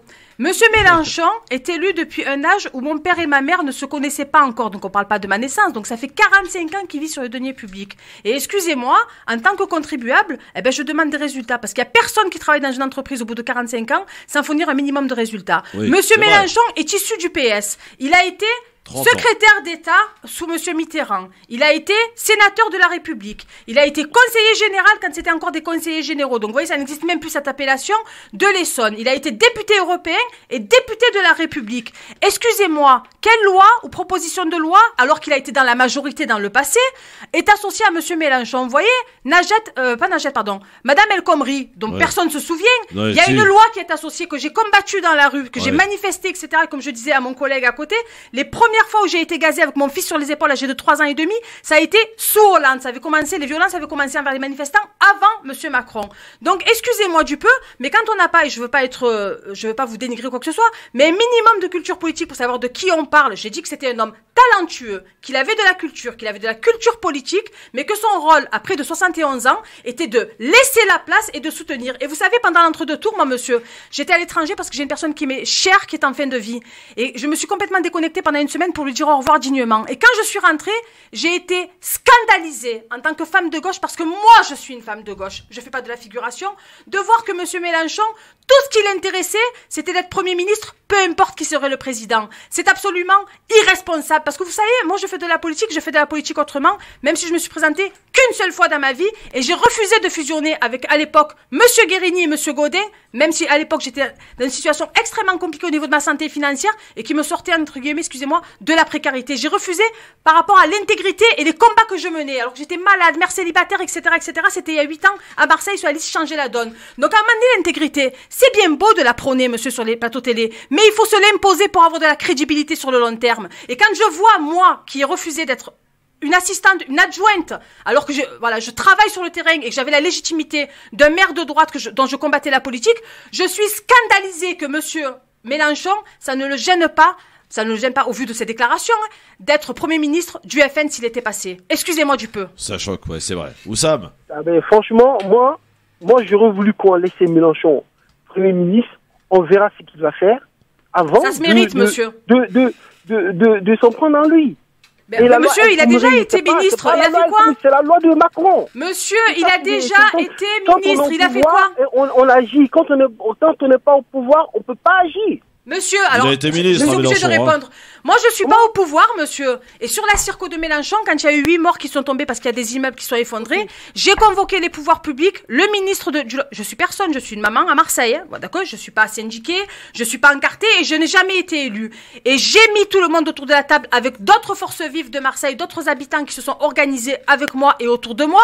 Et nous avons monté et créé des dispositifs pour mettre en sécurité les personnes qui sont victimes de marchands de sommeil et victimes de logements indignes. J'ai fait avec le barreau de Marseille, avec les avocats qui le voulaient, et ce collectif existe encore, un collectif d'avocats qui partent au combat à mes côtés et qui soutiennent les familles qui sont victimes de marchands de sommeil, et on entame des procédures contre ces derniers et contre la municipalité lorsqu'elle ne met pas en sécurité les personnes, parce que c'est aussi de son pouvoir de protéger les personnes. Et quand je vois ce que moi je fais de mon appartement, à l'époque j'étais au RSA Santé, malade, mère célibataire, excusez-moi de dire que monsieur Mélenchon, ne serait-ce qu'avec l'entête de l'Assemblée nationale, il ne peut pas faire bouger les choses. Sur sa propre circo. Merci Oussam d'être intervenu. Bon, on a bien compris que Mélenchon, tu souhaites qu'il soit Premier ministre. Alors justement, c'est une transition toute trouvée, on va en parler dans un instant. On parle des législatives qui ont lieu dans quoi, 4 semaines? À peine 4 semaines, les 12 et 19 juin. Les sondages donnent la majorité à Macron. Pourtant, dans les intentions de vote, quand on regarde certains sondages, c'est plutôt la NUPS qui est privilégiée. Et pourtant, est-ce qu'on peut dire aujourd'hui que Jean-Luc Mélenchon, Premier ministre, cela relève du fantasme, non pas par rapport à l'impossibilité, mais par rapport au système de cette élection qui est très compliqué. Par exemple, j'en veux pour preuve que lors des dernières législatives, ou lors des dernières élections plutôt, c'est le RN qui était arrivé, je crois, dans 150 circonscriptions, et pourtant ils n'ont eu que 8 députés. Donc la majorité, en l'occurrence macronienne aujourd'hui, qui s'appelle Renaissance, Ensemble, hein, voilà, on ne peut rien y comprendre, mais c'est comme ça, eh bien l'emporterait peut-être d'ailleurs plus qu'aujourd'hui, selon certains sondages. Et ça ne correspond pas forcément aux résultats qu'on a pu voir dans les circonscriptions. Alors, différence entre les intentions de vote et la réalité, on en reparle dans un instant. 01 40 33 9000 pour venir jusque nous. Je ne sais pas si on aura le temps de parler du Burkini. Finalement, on va peut-être s'en passer. Hein. Qu'est-ce que vous en pensez? Burkini, il y en a marre. Hein. Allez, à tout de suite, soyez avec nous sur France Maghreb 2 dans le LGF. Kauter Ben Mohamed, Noam Anwar et Farid Tamsamani sont avec nous. Et la belle histoire aussi qui est en pleine écriture. Ça va, mon Mam? Oui, ça va. Ça se passe. Est-ce que tu es inspiré? Bien sûr, je suis inspiré. Bien sûr. Avec l'accent de Marseille, évidemment. Tout de suite. Jamais.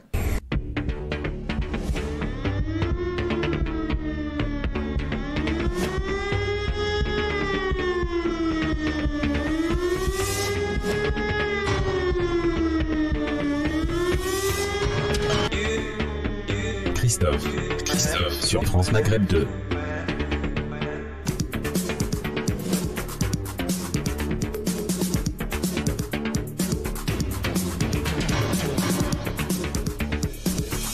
Le LGF, merci d'être avec nous sur France Maghreb 2, émission de référence avec Noam Anouar, ancien policier mais aussi auteur du livre Les 100 conseils pour votre sécurité. C'est toujours utile à avoir, que Kauter pourrait aussi lire, hein. ça peut, Non, ça ça peut te va, servir. moi, Comment ça va? Ah ouais, mais quand même. Elle habite dans une zone très sûre. Oui, c'est clair. Pareil, Tamzamani dans l'intelligence économique aussi est avec nous sur France Maghreb 2. Et on a Brahim qui nous appelle de chez toi, Kauter, de Marseille. Bonsoir Brahim.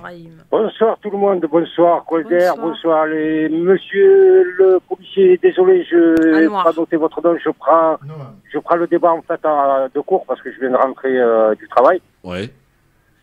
J'ai entendu pas mal de choses déjà, même pour le peu que j'ai fait au niveau de ces messieurs politiques, de Mélenchon et de tout ça. Je vous dis sincèrement, moi, Couder, on se connaît, hein. Je suis président d'une association qui lutte contre les calaches de Marseille. Oui. Je lutte sans subvention parce que j'en veux pas. Pareil. Parce que j'ai pas envie d'avoir de compte à rendre à aucun politique. Parce qu'il y en a aucun qui m'a donné une solution. Ils sont tous là en train de se cracher à la gueule et accuser l'autre. Que ce soit Mélenchon, que ça a été Tartampion, ils sont tous les mêmes. Donc demain, moi j'arrête de voter. Vous arrêtez de voter, Brahim? Ouais, parce que Christophe, à un moment donné, quand tu as tout essayé, tu n'as plus rien à essayer. C'est triste, ouais, c'est un on échec.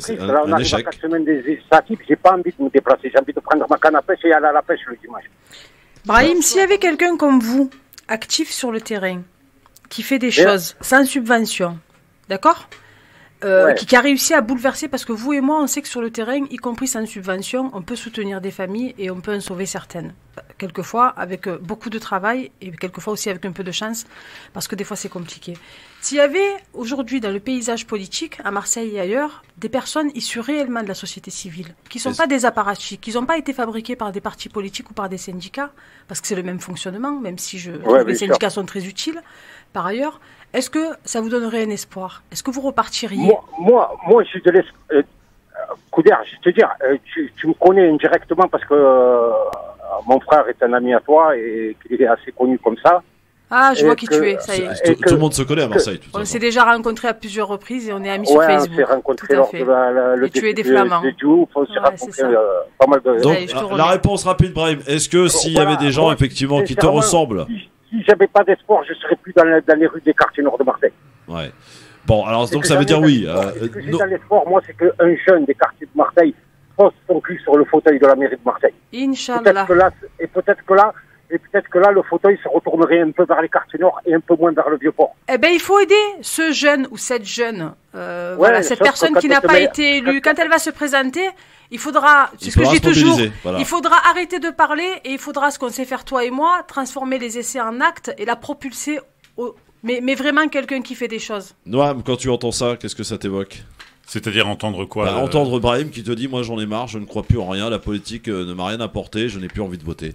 Parce que personne ne me ressemble finalement, c'est ce que nous dit Brahim. Qui rejoint le parti le plus important de France, tout simplement, celui des abstentionnistes. Voilà. Je ne pas le seul dans ce cas-là. C'est quelque chose qu'on peut comprendre. Je veux dire, je ne peux pas le blâmer pour ça. Avant le premier tour des présidentielles, j'aurais dit bon, il y a peut-être possibilité de se raisonner, etc. Moi, j'ai pas voté au second tour, par exemple. Ah oui. Alors, j'ai émis l'hypothèse à un moment de me dire, si c'était Le Pen, entre Macron et Le Pen, quel est le moins pire? Donc, à un moment, j'ai pensé que ça pouvait être Le Pen, selon le discours qu'elle pourrait adopter. Et en fin de compte, je pense que... Alors, moi, j'espérais d'elle, en fait, qu'elle soit capable de former un gouvernement d'union nationale en disant, bon, bah écoutez, on est tellement dans la merde avec Macron que pourquoi pas reprendre des insoumis, etc.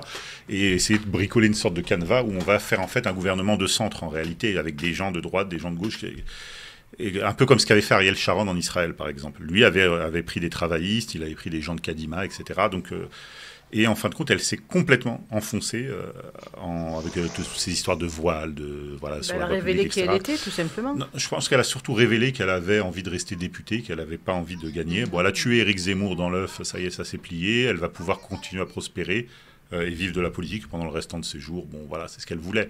Donc aujourd'hui, nous n'avons pas d'alternative. C'est-à-dire que Mélenchon est vieux, il sera peut-être pas Premier ministre. Moi, je pense toujours à envisager le cas.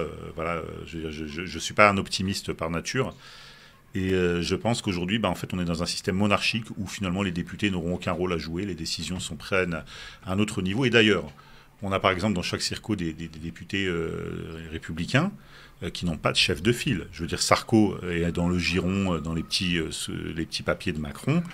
Valérie Pécresse n'existe plus en tant que leader de la droite. Donc qui va rassembler les élus républicains qui vont accéder est-ce que c'est pas des gens finalement qui vont devenir des transfuges au profit de la République en marche par la suite, quoi, ou de Horizon, pas Horizon, mais Renaissance. Parce qu'il y a Renaissance qui regroupe Horizon, Modem et ouais, bon, bref, quoi, on s'y perd. Voilà, donc pour le coup, il n'y a pas d'alternative. Moi, donc je comprends, parce que moi, je suis un peu dans sa position, je me désintéresse totalement de la politique, même si au cas par cas, je pense qu'il y a des bons élus. Tout à l'heure, je disais, par exemple, qu'ils faisaient tous des domiciliations. C'est pas tous.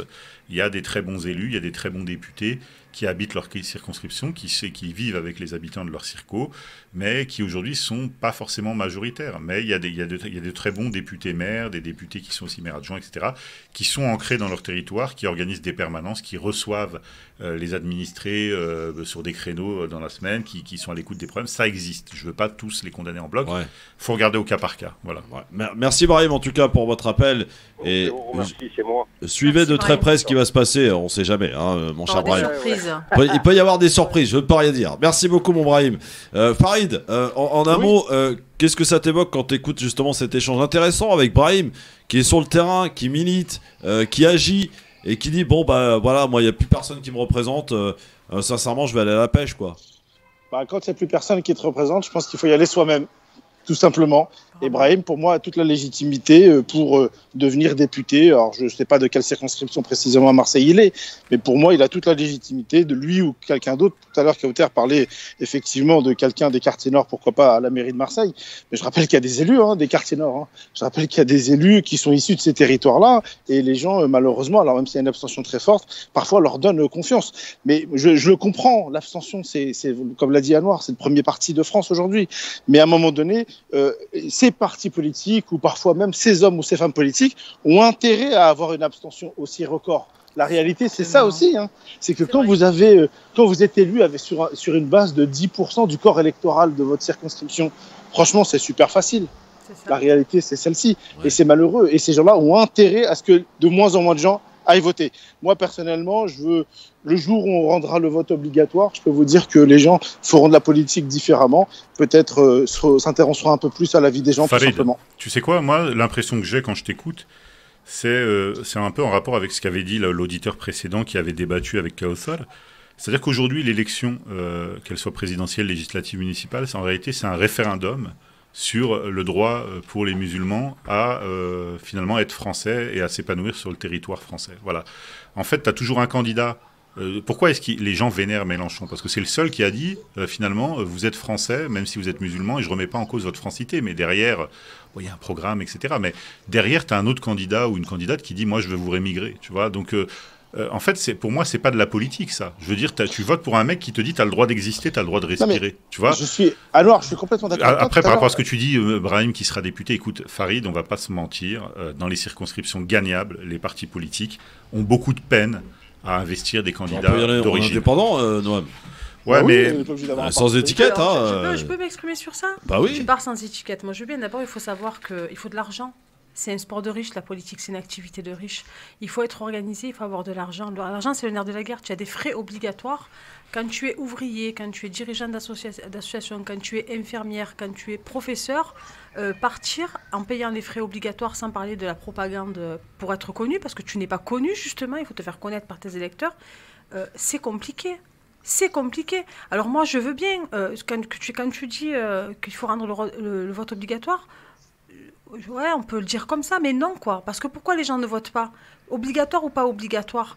Les gens, ils iront voter, ils voteront blanc ou nul, parce que, en fait, s'ils se déplacent pas, c'est parce qu'il n'y a pas d'offre politique, et c'est parce que l'espace politique est encore et toujours réservé à une caste qui se coopte, et voilà, je parle beaucoup de mon territoire parce que j'y suis très attachée, on est très en colère sur la 4e circo, et j'espère que les habitants qui me croisent tous les jours, et ailleurs d'ailleurs, dans les circos où il y a des parachutés, où on impose des personnes qui ne connaissent pas le territoire, qui ne connaissent pas les gens, qui viennent juste pour gagner, parce que c'est gagnable avec 10% des voix, comme tu viens de le rappeler. Mais j'espère qu'on le fera payer aux urnes, parce que voilà, s'abstenir pour s'abstenir, voilà. Sauf qu'effectivement, ces territoires sont des territoires où il y a beaucoup de populations d'origine étrangère et où le FN menace encore une fois, enfin tu vois, c'est les deuxièmes toujours, quoi. Donc c'est une vraie menace, c'est pour ça aussi. Alors, on va parler rapidement des législatives qui approchent à grands pas, et si on épluche un peu les sondages, on voit que la majorité, donc Macron, obtiendrait une certaine victoire, et pas n'importe laquelle d'ailleurs, mais quand on épluche un peu d'autres sondages, on voit que dans les intentions de vote, c'est plutôt ce rassemblement de gauche qui s'appelle NUPS, NUPSE, ou pas appelé comme vous voulez d'ailleurs, plutôt suscite, j'allais dire, un intérêt. Comment expliquer justement cette particularité, tiens, je vais poser la question à Noam, de cette législative qui est quand même d'ailleurs un peu plus boudée que la présidentielle, et c'est bien dommage parce que quand même elle est très importante quand même cette élection. Il s'agit d'élire des députés qui vont aller voter des lois à l'Assemblée nationale, c'est pas n'importe quoi. Et pour autant, il y a aussi ce mécanisme d'élan pour la majorité présidentielle, à la suite de la présidentielle, où interviennent ces législatives. On rappelle que c'est Jospin qui avait un peu bousculé les codes en cette matière. Est-ce que, pour la faire claire, et pour répondre à une question très claire, Mélenchon, qui souhaiterait être nommé Premier ministre, il sait très bien que c'est pas possible et que ça se passe pas comme ça, mais est-ce que dans l'absolu, Mélenchon Premier ministre, ça te semble envisagé, mon cher Noam ? Bah écoute, il lui faudrait, je crois, 289 députés sur 577. C'est ça. Bah écoute, moi je pense que ce sera un exercice difficile, honnêtement. Hein. Ça signifie plus de la moitié des circonscriptions sur le territoire. C'est compliqué. Voilà, moi je veux pas, tu vois. Bon, il a raison, lui, il est dans son rôle. Il essaye d'être chef de file, donc il fait preuve d'une forme d'optimisme. Maintenant, moi je le trouve peu convaincant en fait de ce point de vue-là. C'est-à-dire que sur la présidentielle, oui, j'y croyais. Donc après, alors tu posais la question du pourquoi, du comment. Moi, je pense que l'élection législative, c'est une élection qui est méconnue du grand public. Pourquoi ? Parce que en fait, un député ne se présente pas avec un programme politique, d'accord ? Il n'y a pas, il peut pas à lui tout seul et faire exécuter un programme comme un maire ou comme un président de la République. Donc, on vient pour défendre en réalité des convictions, mais qui n'ont pas d'incidence directe sur la vie des gens ou très peu. Et les modalités de l'élection sont pas les mêmes, c'est-à-dire que là, on n'a pas forcément au deuxième tour 2 candidats qui se challenge, c'est-à-dire qu'on peut avoir des triangulaires, on peut avoir du ballottage, etc. Donc choses. Donc du coup, c'est compliqué parce qu'en fait, c'est finalement dans le cadre d'une triangulaire, on a des gens qui peuvent se tirer la bourre avant le premier tour et qui finalement font alliance au second tour. Donc là, on a l'expression de la politique dans toute sa laideur parfois, qui peut décourager des gens qui est des gens honnêtes et sincères, qui peuvent pas forcément décoder tous les enjeux de cette élection.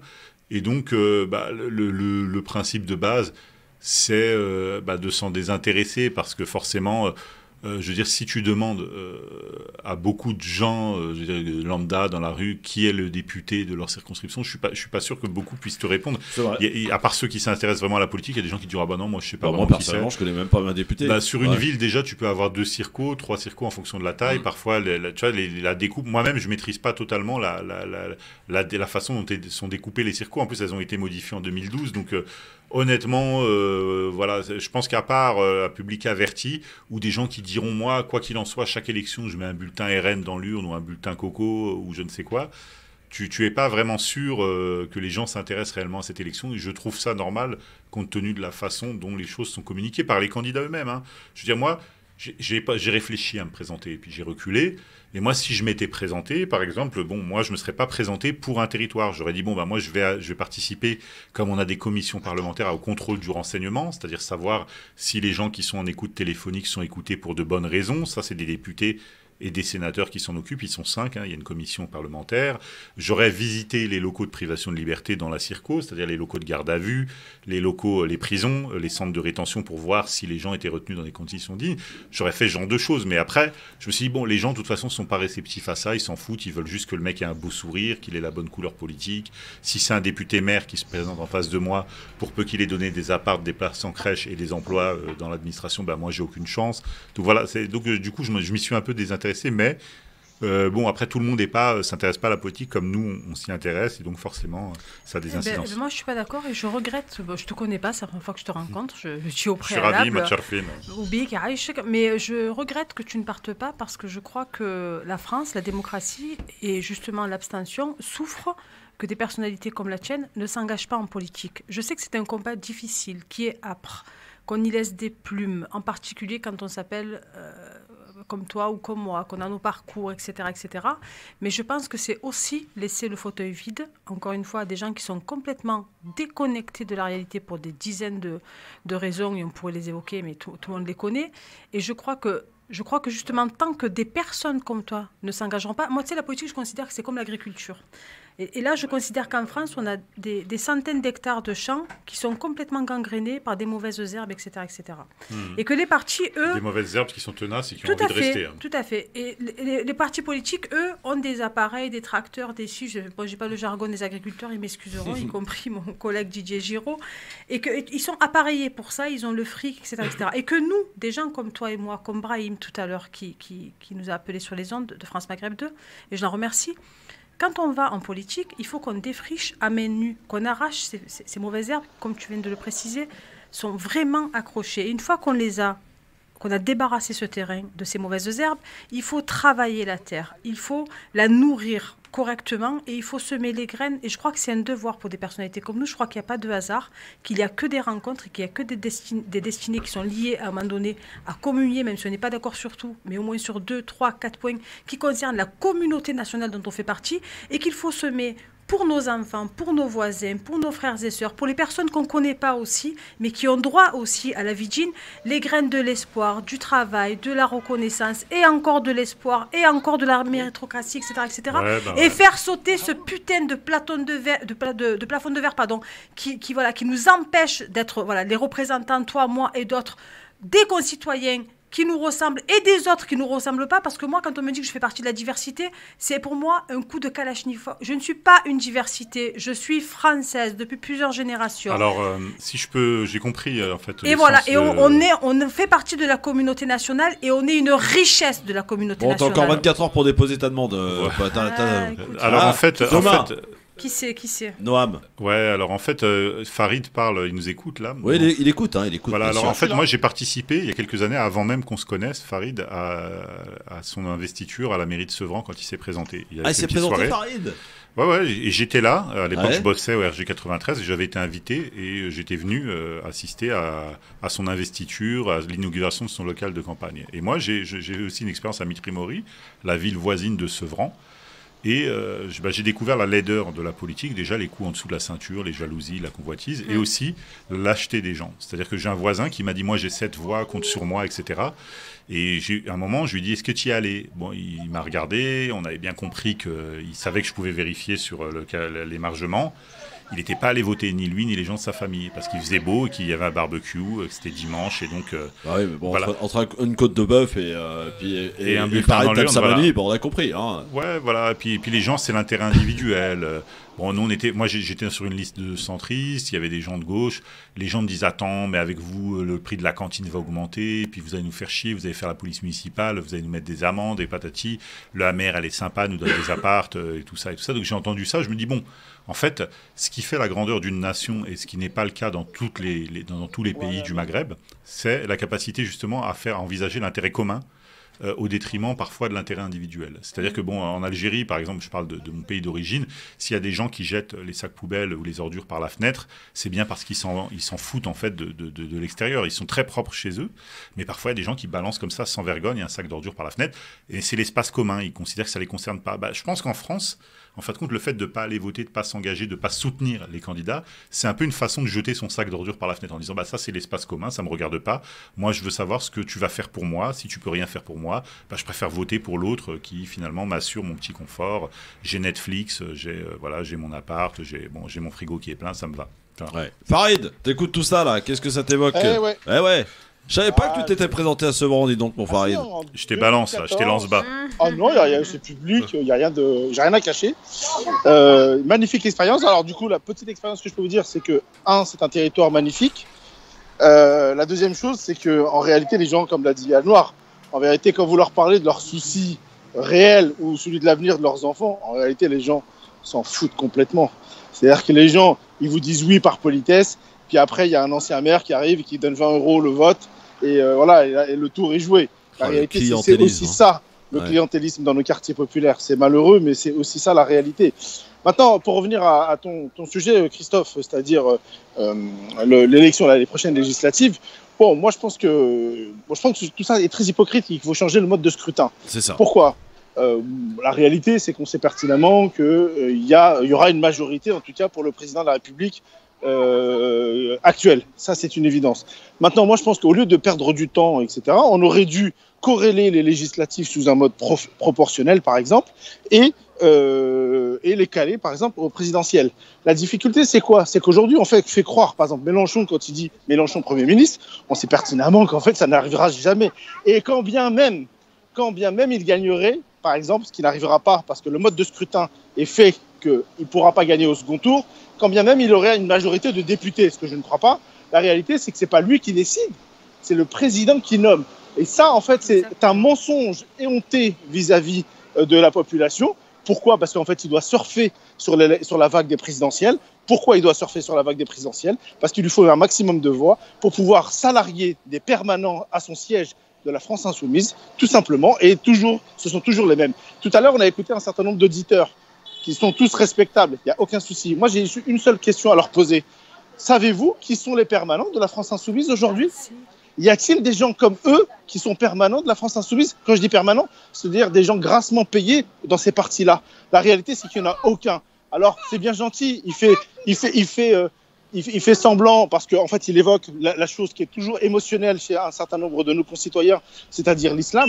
Mais la réalité, c'est que si les gens, en tout cas une partie des musulmans, s'ils continuent à raisonner parce que la personne dit ce qu'ils veulent entendre, eh ben, je peux vous dire qu'en fait, on n'est pas sorti de l'auberge. Bah oui. Moi, j'ai toujours mal quand j'entends « Ah ben, on vote pour lui parce que finalement, c'est celui qui nous maltraite le moins ».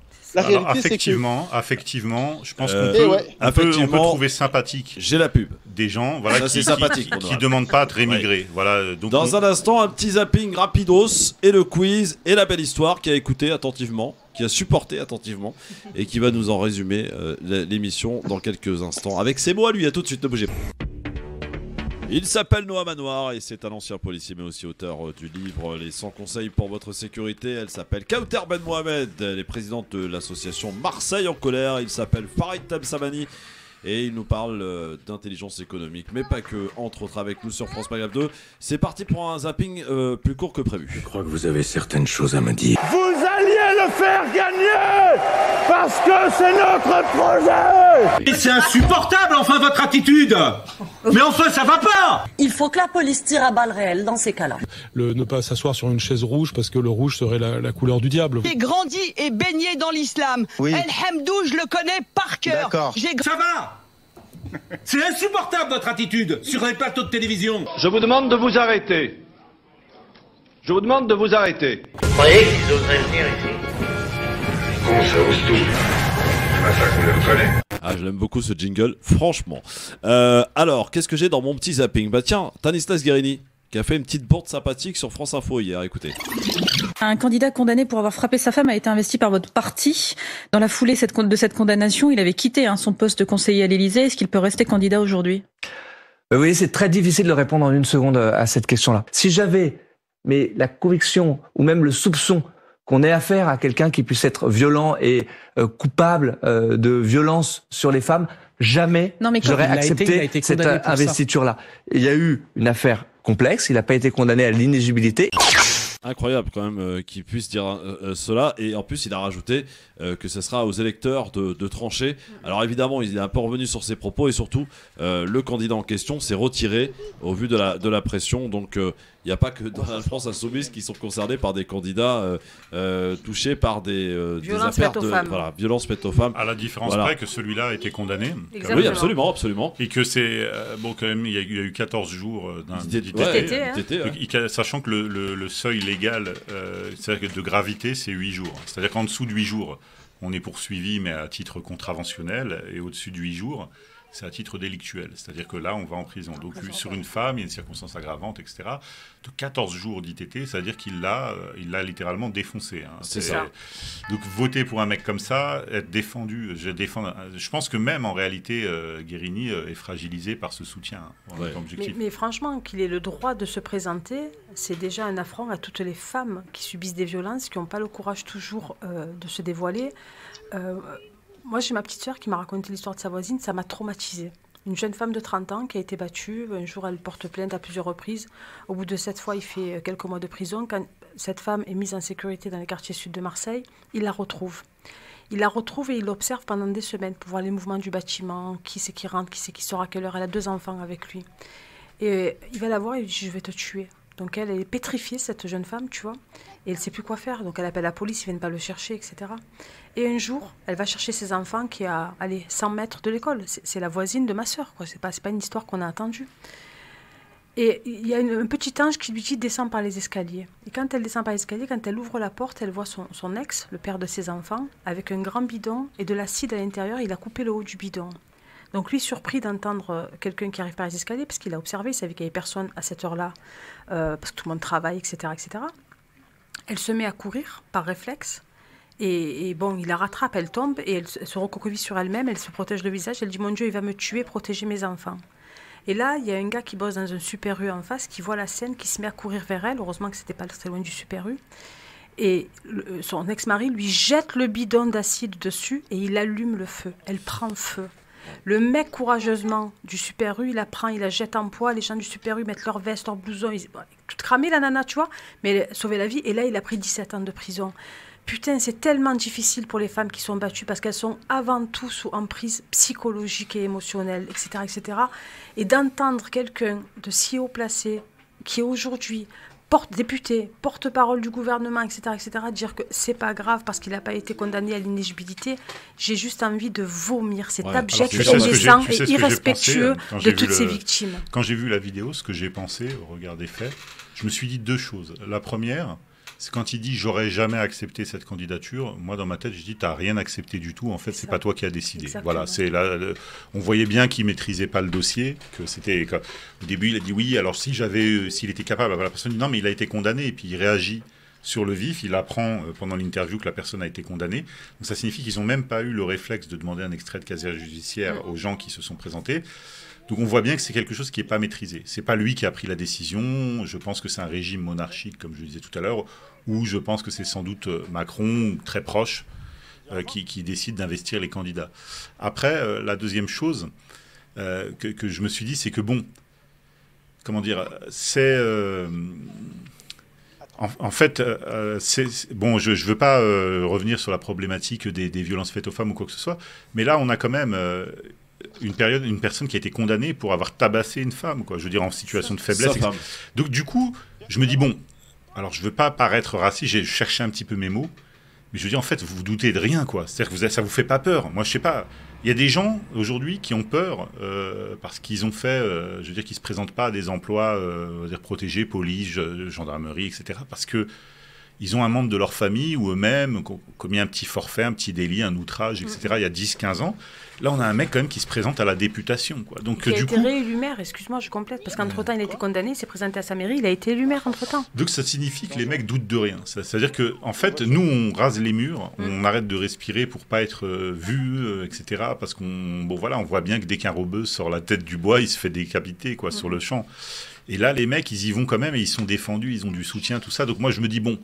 En fait, ça cadre tout à fait avec ce que je disais tout à l'heure. Moi, ça me pousse à me désintéresser de la politique parce que je me dis, bon, en fait, on est dans un régime qui est, j'ai déjà employé ce terme, un régime d'apartheid. En fait, voilà, il y a des lois pour les Blancs, il y a des lois pour nous. Moi, c'est comme ça que je perçois les choses. C'est un peu, je le dis d'une façon un peu provocatrice, volontairement, mais je crois qu'on vit réellement dans un régime qui, bon, voilà, après, on vous dira toujours, oui, mais il y a un tel, il y a Sibeth India, etc., je vais pas répondre à ça, mais honnêtement... Voilà. Alors, 17h49, dans un instant, la belle histoire qui va nous faire le résumé de cette émission. Ça y est, c'est presque fini, la belle histoire ? Ouais. Eh ben... ouais. C'est chaud. C'est chaud ? C'est chaud parce que vos sujets sont trop compliqués en réalité, et pourtant c'est super simple. Ça va. On demande tout simplement à être en démocratie, c'est tout. Alors la chronique du jour va s'appeler OQPF au KLM. Au QPF, au KLM, très bien. Tu t'es inspiré de Booba ou quoi? C'est quoi le truc? Ne bougez pas. Et le quiz, évidemment, ça arrive juste après ça avec Farid Tabsamani, Noah Manoir et Kauter Ben Mohamed. À tout de suite. Le LGF sur France Maghreb 2. Et avant de retrouver Mam, la belle histoire, qui va avec difficulté, mais elle va le faire quand même, nous faire le résumé de cette émission qu'il a écouté. Et aujourd'hui, on a beaucoup écouté. Et merci à votre contribution, que ce soit Farid, Kauter ou également Noah Manoir, qui est avec nous aujourd'hui. Il va nous faire cette chronique dans un instant. Pour l'heure, c'est le quiz. Pardon, le quiz. Alors, évidemment, tout le monde peut jouer. On y va avec mes petites questions qui ont un rapport avec l'actualité, mais aussi avec l'éphéméride. Et la première question, la voici. Dans quel pays africain les femmes obtiennent le droit de vote en 1930? Donc avant la France. Comment, Farid? La Libye? Non, monsieur. La Tunisie? Non, madame. Ah. Non, pas l'Algérie. J'ai entendu l'Algérie. Non. L'Algérie qui était française d'ailleurs en 1930. Il me semble que c'était la Libye, mais bon. Non, c'est pas la Libye. L'Égypte? Non, ce n'est pas l'Égypte. Bon, allez, Afrique, on va élargir. Sénégal. Non, ce n'est pas le Sénégal. Le Kenya, peut-être? Non. Non plus. C'est un pays qui a vu organiser la Coupe du Monde. L'Afrique du Sud. L'Afrique du Sud est une bonne réponse. Deuxième question.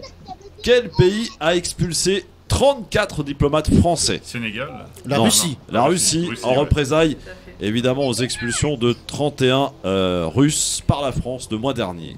Troisième question. Qui est élu président de la France en 1974 avec 50,71%? Giscard d'Estaing. Giscard d'Estaing, bonne réponse. Pour faire face au manque, écoutez bien cette question, au manque de soignants, le CHU de quelle grande ville va fermer ses urgences? Bordeaux. Exactement, la nuit au public. Seuls les cas graves seront pris en charge. C'est terrifiant et scandaleux. Scandaleux. Ouais, absolument. Qu'on en arrive à de telles situations. À Bordeaux, effectivement, le CHU, terminé, plus d'urgence. Attention, quelle grande gare de TGV est inaugurée en 1994? Gare de TGV en région parisienne. Massy. Oui. Austerlitz. Non, pas Massy. Marne-la-Vallée. Bonne réponse. Marne-la-Vallée, Euro Disney et compagnie.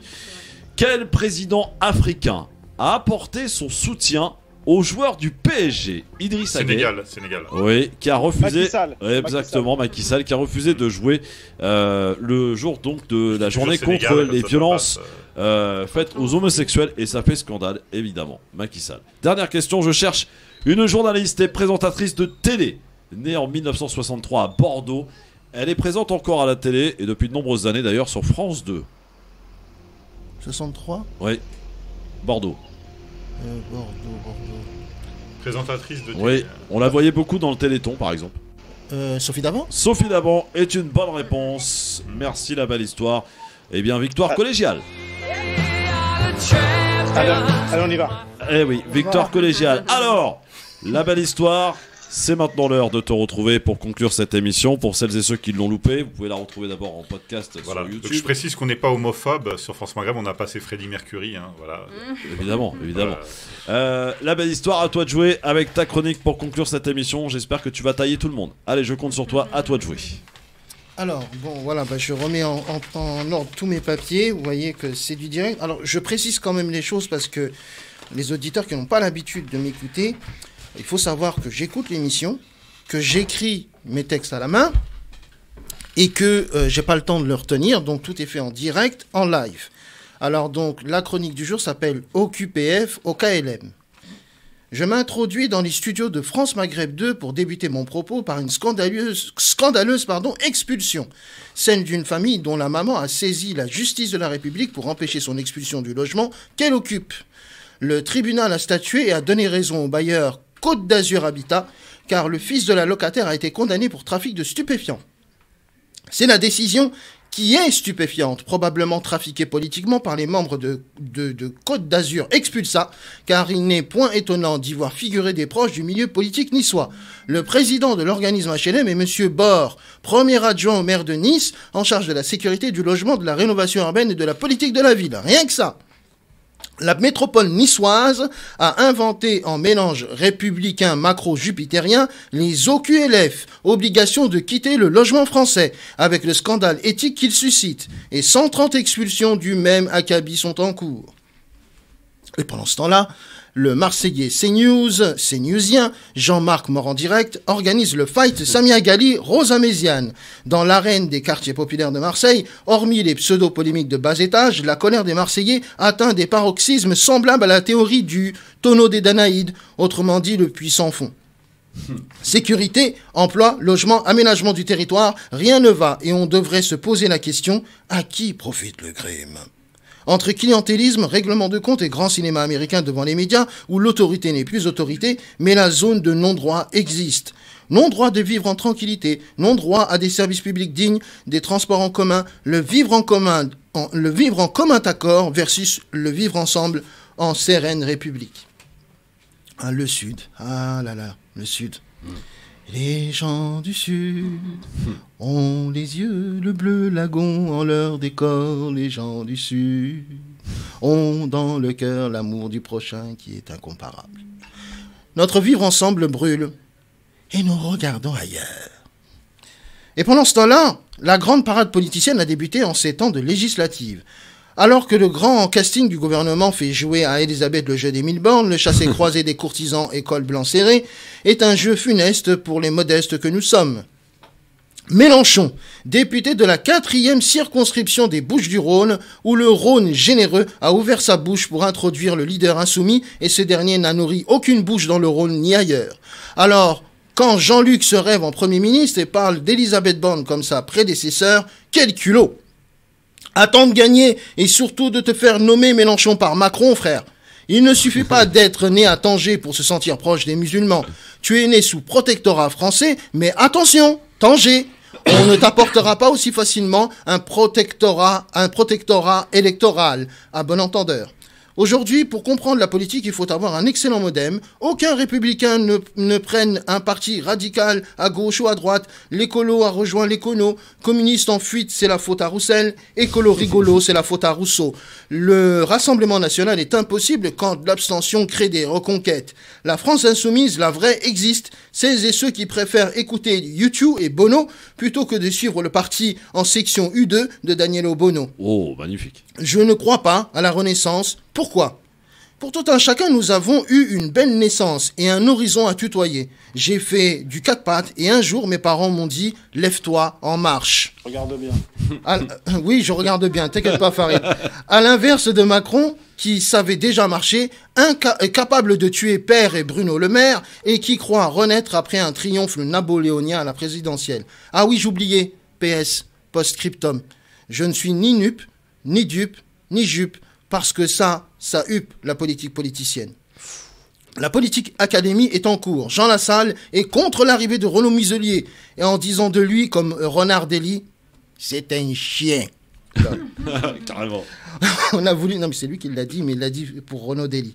On a voulu donner la chance aux chansons à Farid, mais Sevran n'en a pas voulu à la Saint-Pascal. Excellent. Elisabeth Borne, première ministre, a fait sa première sortie au Muro. Chez toi. Et il est en... oui, c'est à côté, à côté de Mantes-la-Jolie, en effet.